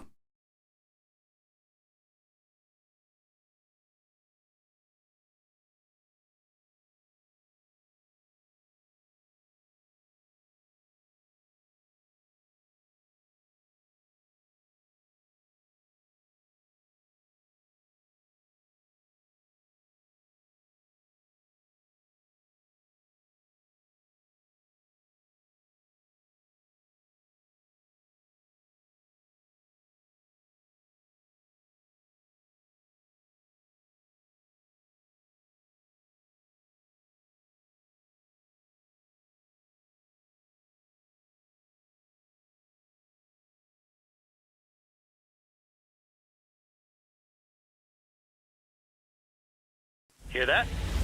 Sounds like our delivery drone. I'm on it. Just, check the box underneath for the toolkit. I swear to God, Andy, if it's empty again... That was one time. Trust me, you'll be dicking around with landmines soon enough, Mac.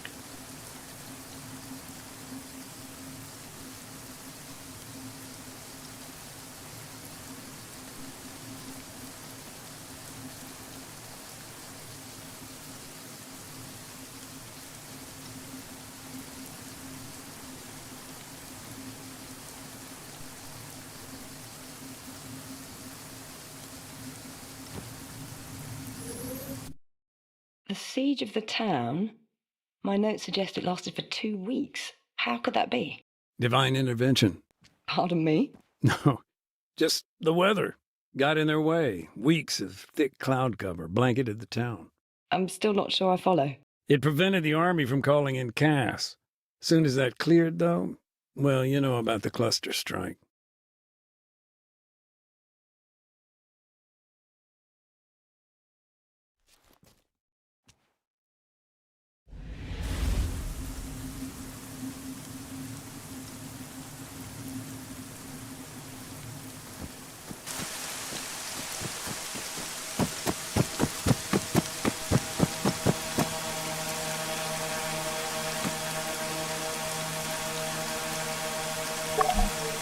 Good. Toolkit's here. See you later, little buddy.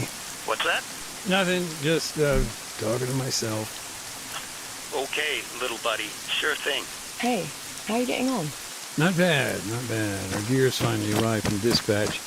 I can start deactivating mines and leftover ordnance now. Oh, right. And do you do that by hand? Sure do.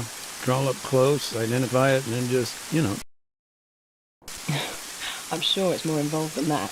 Yeah, well, I may have skipped the part where, it can explode.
I've been meaning to ask, after NATO pulled out, when CSAT stepped in, how did that affect your work? Day to day? I mean, CoinOps stepped up, but honestly, things are already sliding that way, even with NATO at the helm. For the most part, CSAT were mindful of our activities. Brutal, no doubt, but at least clinical. Whole thing felt like one big PR exercise for them.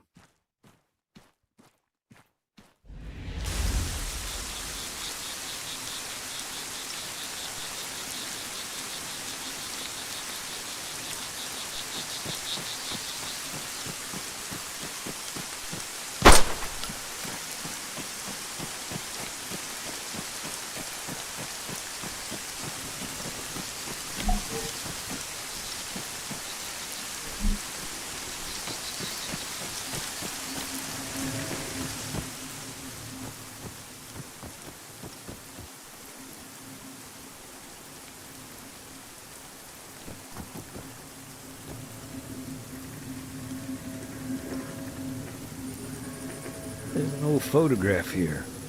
Picture of Alexis and his brother Marcos.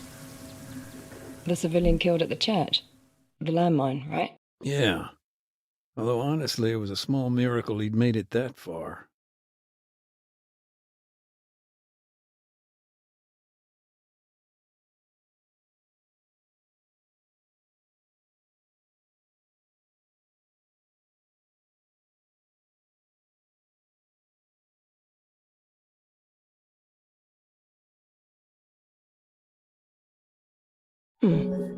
Tell me more about Marcos.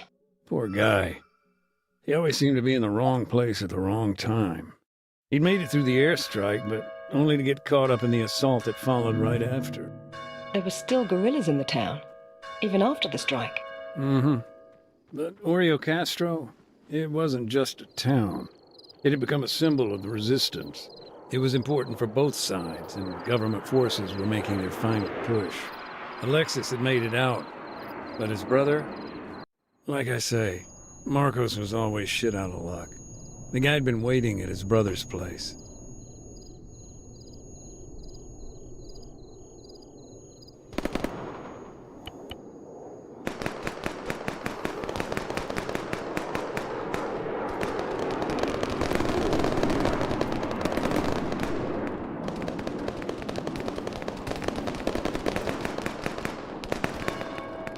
Marcos had been wounded, caught in the leg by shrapnel. Marcos was there to talk his brother down. He was only interested in survival, and that meant getting lined after. Getting caught in crossfire was dangerous.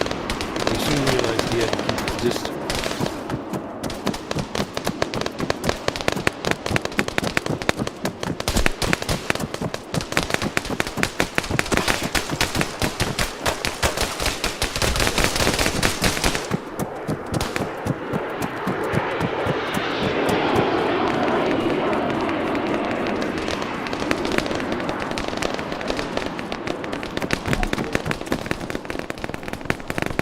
An hour or two later, the government sent a truck to our camp.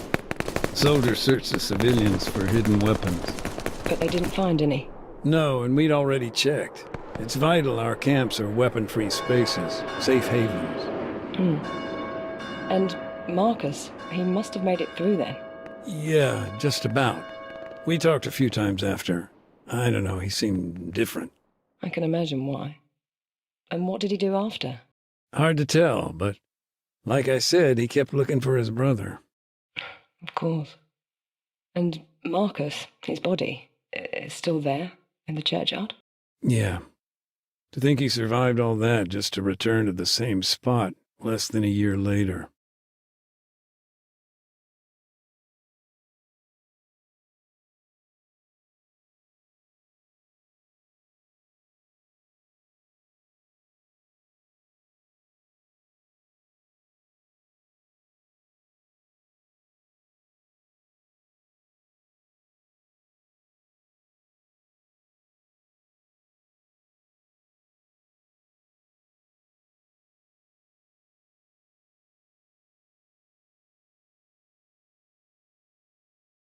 Nathan, you said that Alexis had been a recruit in the Altis Armed Forces.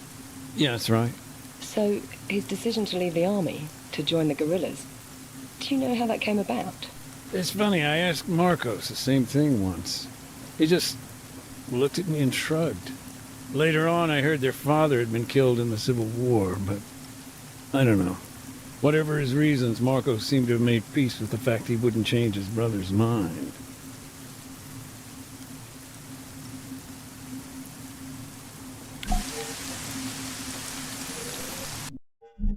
You know, Alexis' house, his workshop, it was like something from another time.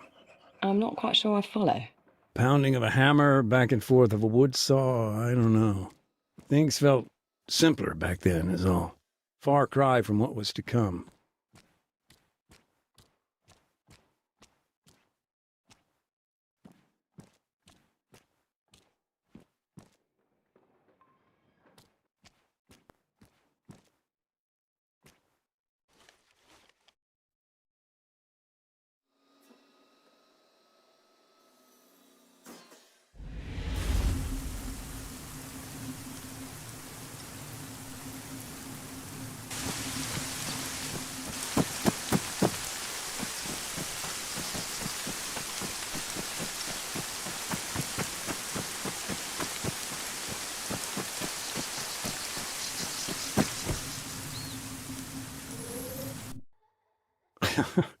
It's strange to think kids once played here. I assume the town was evacuated at some point. Oh yeah, early on. Many folk left as soon as the ceasefire started to fall apart. Others fled when all those leaflets came. Just a handful of people were here for the end.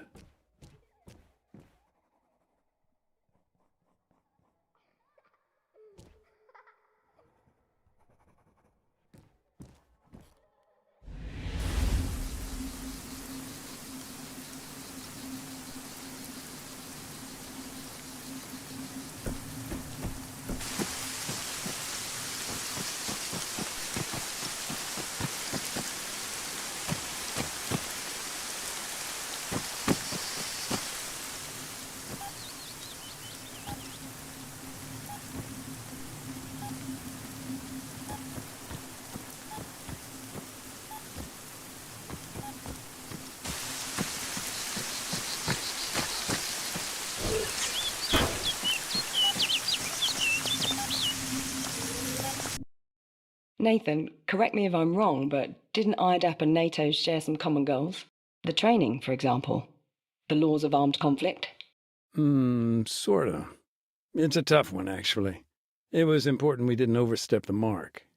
You had to be impartial. Precisely. In a conflict, we have to remain neutral, a partner to all parties, even those that, personally, we may object to.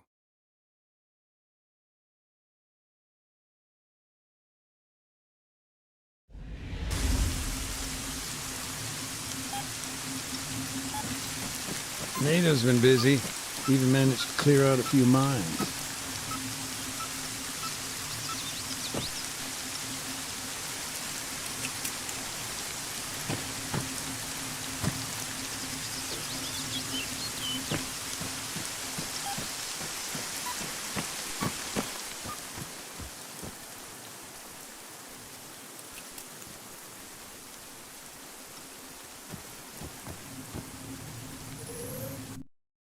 You mentioned that IDAP worked with a local mechanic. How did that come about? Hollywood might call it serendipity, but I don't know. He just saved our ass one time, and then another, and so the story goes. There wasn't much special about his setup, but guy knew the difference between a crankshaft and a tire iron. He was good at what he did then? There wasn't much he couldn't fix. Never asked for a receipt, though, if you know what I mean.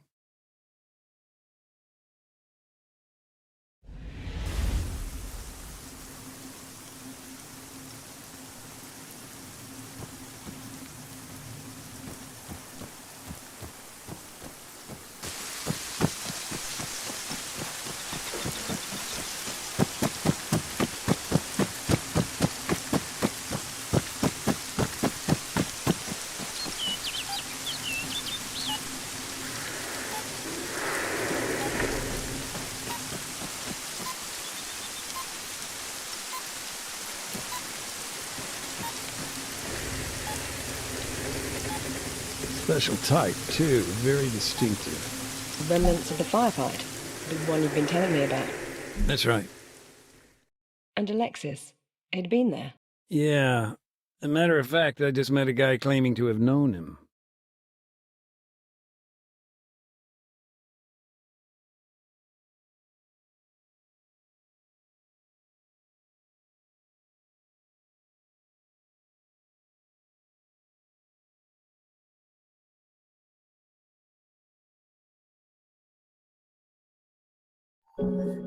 So, this firefight, it was...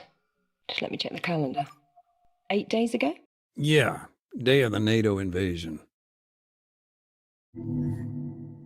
After the flashpoint on Stratus, there was chaos. Nobody seemed to know what to do. Finally, NATO got their act together, launched an assault on the Alta's mainland. And CSAT? Caught off guard by the whole thing. They were there to fight guerrillas, not start World War III. So when CSAT dropped their support, government forces panicked. They were on the back foot, needed to regroup. Major Gavras was put in charge, but it was a tall order. Gavras tried to fortify their position in the northwest, but it was a risk, and he ended up cut off. The guerrillas, they didn't hesitate, stormed its position, sent the survivors running. Okay, and if you don't mind me asking, how did you come to hear this?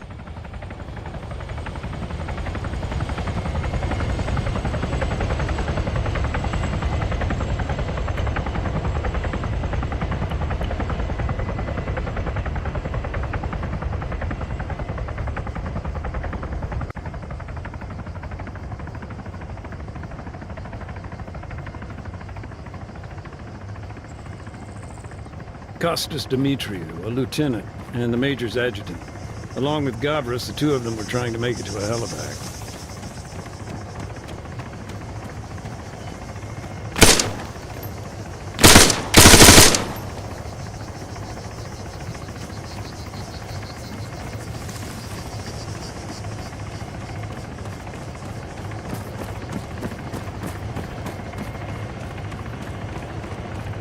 You say they were trying to make it? Mm-hmm. NATO took it out. How?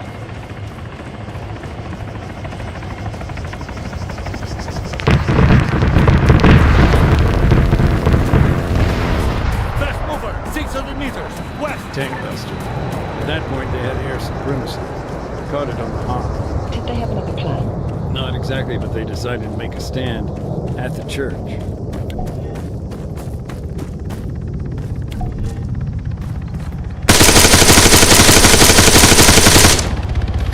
Gunship!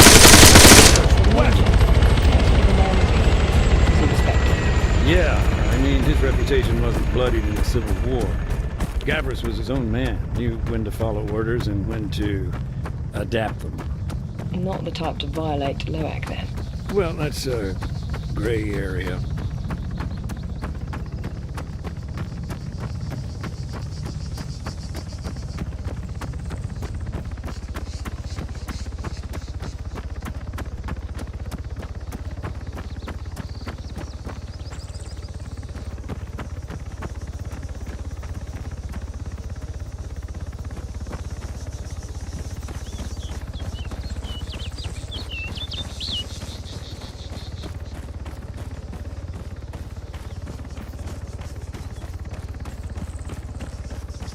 In the course of the firefight, the Major used a mine dispenser.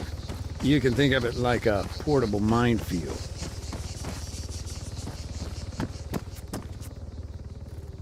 This thing throws 14 mines as much as 50 feet, spread out across a wide arc of fire in front of them. And they're designed to maim rather than kill. Yeah, but don't get me wrong. They can still be lethal.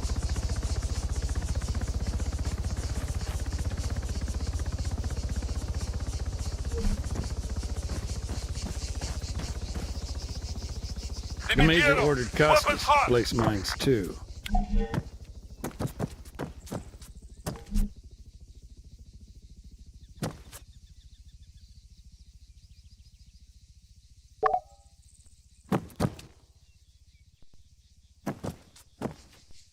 Alexis, alongside a bunch of guerrillas, they were approaching from the north.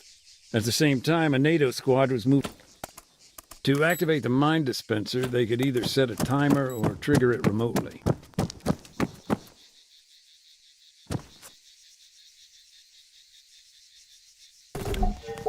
They scattered the mines and sat tight, waiting for the enemy. Facing those kind of odds, it was the only thing they could do.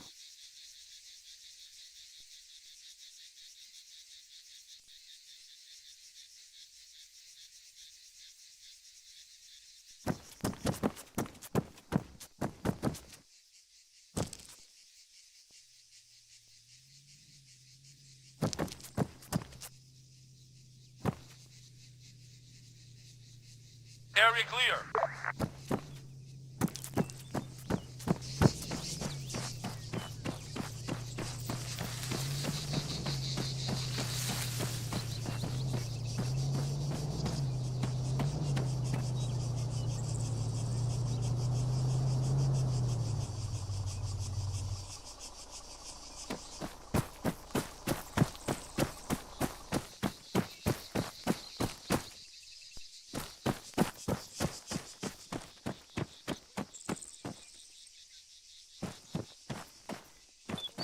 Contact! Dimitiero! Fire at the soldier! Sniper, 75 meters, right. Machine gunner, 75 meters.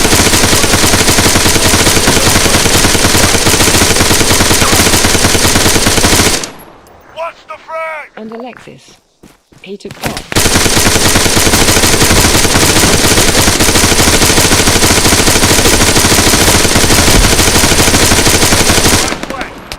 Incoming frag! Kinda! Dimitiero! Attack that rifleman! Rifleman, 75 meters, back! Medic, 75 meters, back!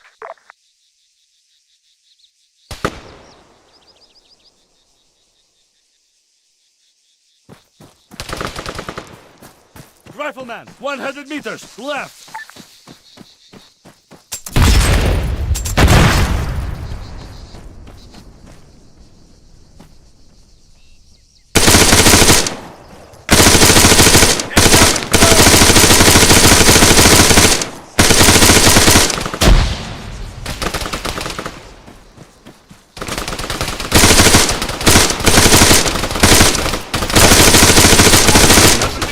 Second helo was in. Yeah, it was a risk, sure, but the major was important. They just had to get to a different LZ before reinforcements turned up and cut them off.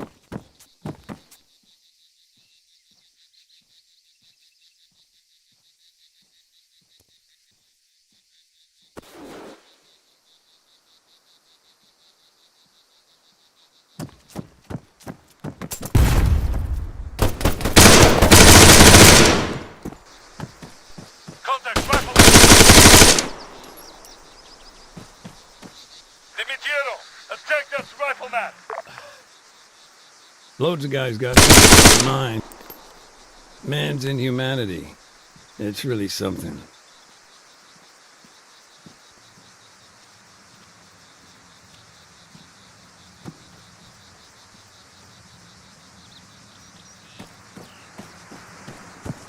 Clear! Enemy! Fast mover! 300 meters, northwest!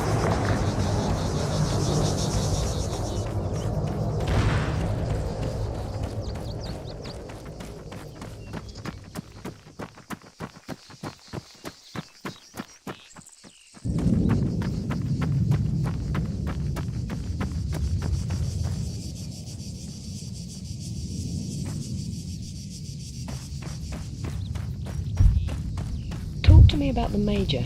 What happened when he returned? Did he survive the war? Yeah, he did. He's pretty much the reason NATO's invasion lasted 3 days instead of 1. You heard about the fierce fighting at Karakori, right?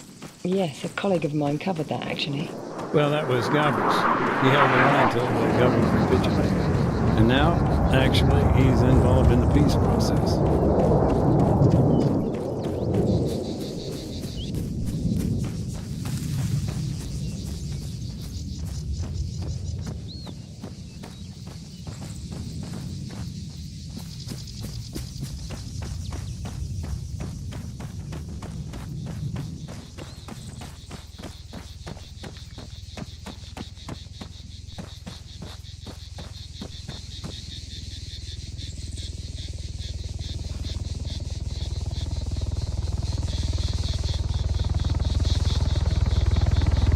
Dimitiero, board this vehicle.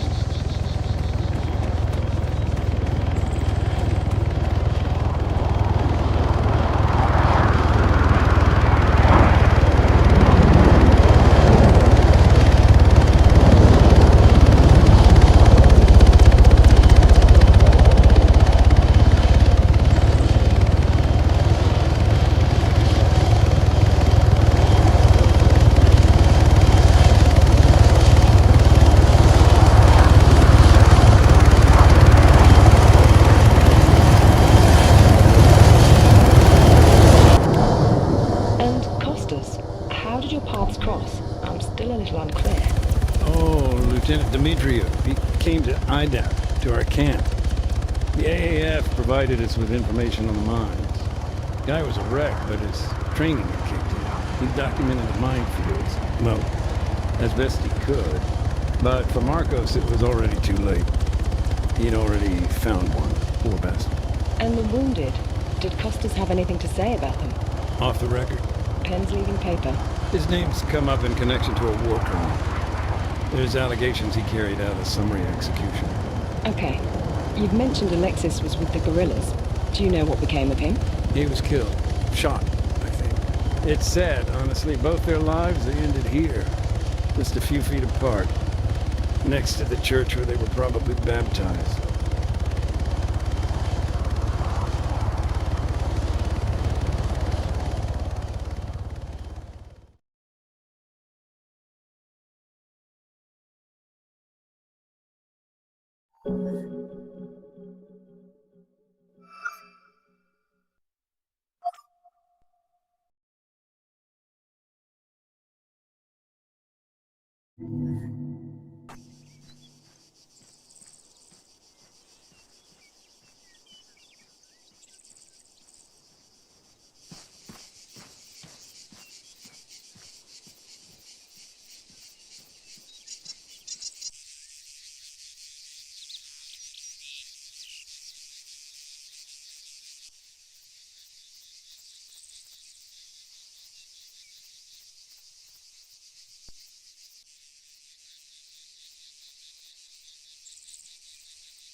Honestly, Nathan, all this information, it's a godsend.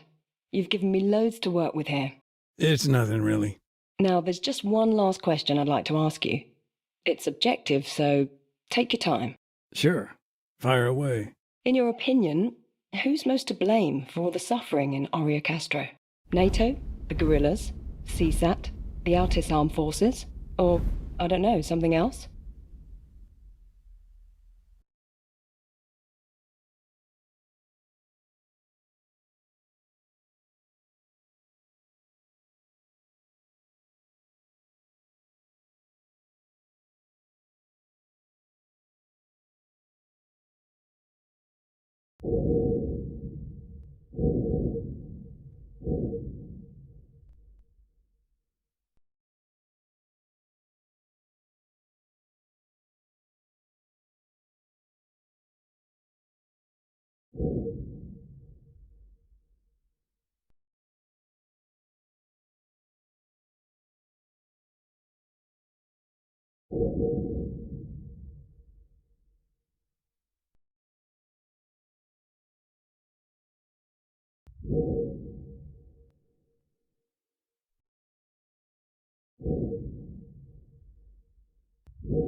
I'd have to say the guerrillas. I mean, without them, there'd be no conflict, you know? They chose to dig deep into civilian infrastructure. They hid themselves among the population. I don't know, these guys didn't give a damn about what it cost. They wanted power and would do anything to get it. And the folks here in Orio Castro, they're the ones that have suffered. They're the ones left to face the remnants of war.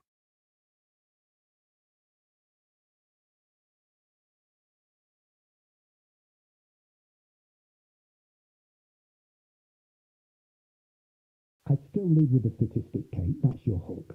Okay. And using the mind as a metaphor now? Buried and forgotten thoughts? Sounds legit.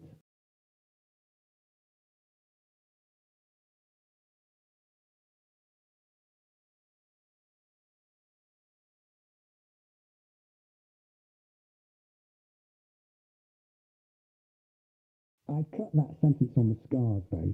Sounds too anatomical. Show, don't tell, remember? Right. And here, US Marine Corps, not USMC? Marine Corps.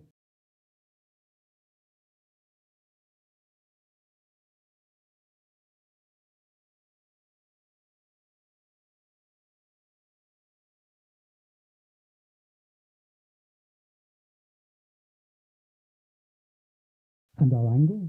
Last paragraph. I moved it down a bit. Figured you'd want to conclude on that.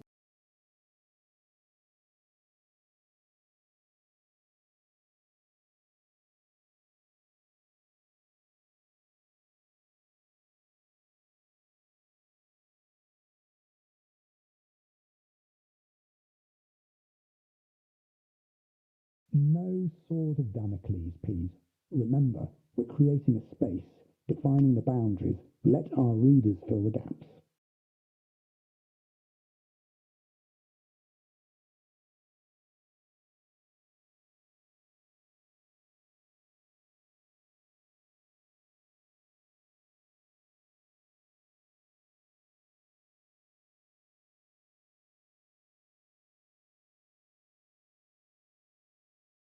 Perfect. Think about the pull quotes. I'll be back in 10. Got to tell Bartleby his story's spiked. Thanks, Carl.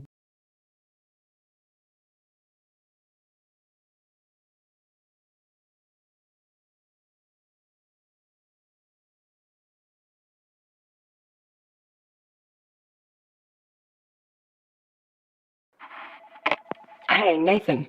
I have a link for you. It's to my article. Be gentle. It's a draft. My editor's running it by legal as we speak.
Oh, right, yeah, the mines. I've still got work to do here. Of course. Okay, well, thanks again for everything. Should I let you get on, or...? I don't mind talking. Maybe I can tell you a bit more about the town.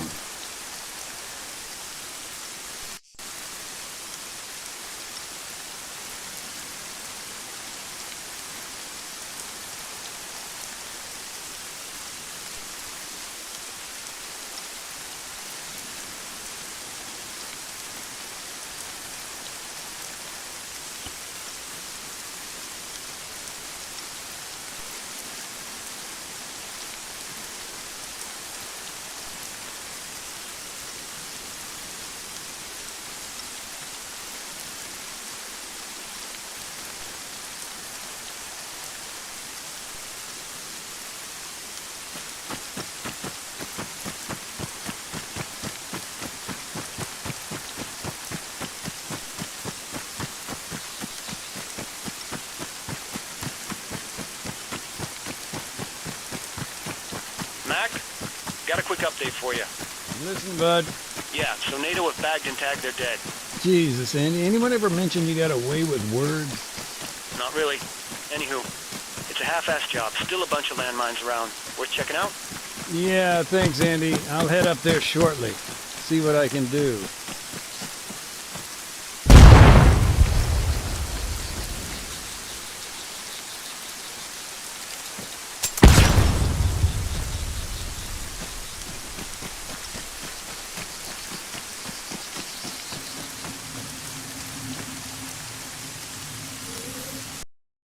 God damn it, Marcos. Kate, hi. Just got a positive ID on our guy at the church. Then it's confirmed. It's definitely him. Yeah, it's Marcos. No doubt about it.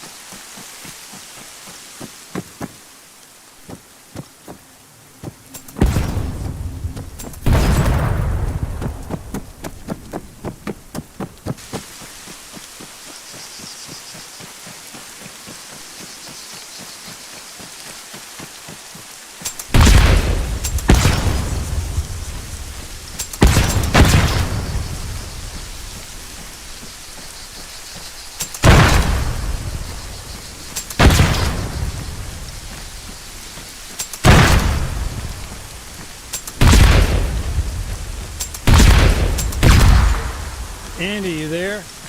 What? Yeah, I'm not sleeping. What? What's up? We done here? Yeah, I'll meet you by the van in 5. All right, Max. I'll get us packed up. Only if it's not too much effort, Sleeping Beauty.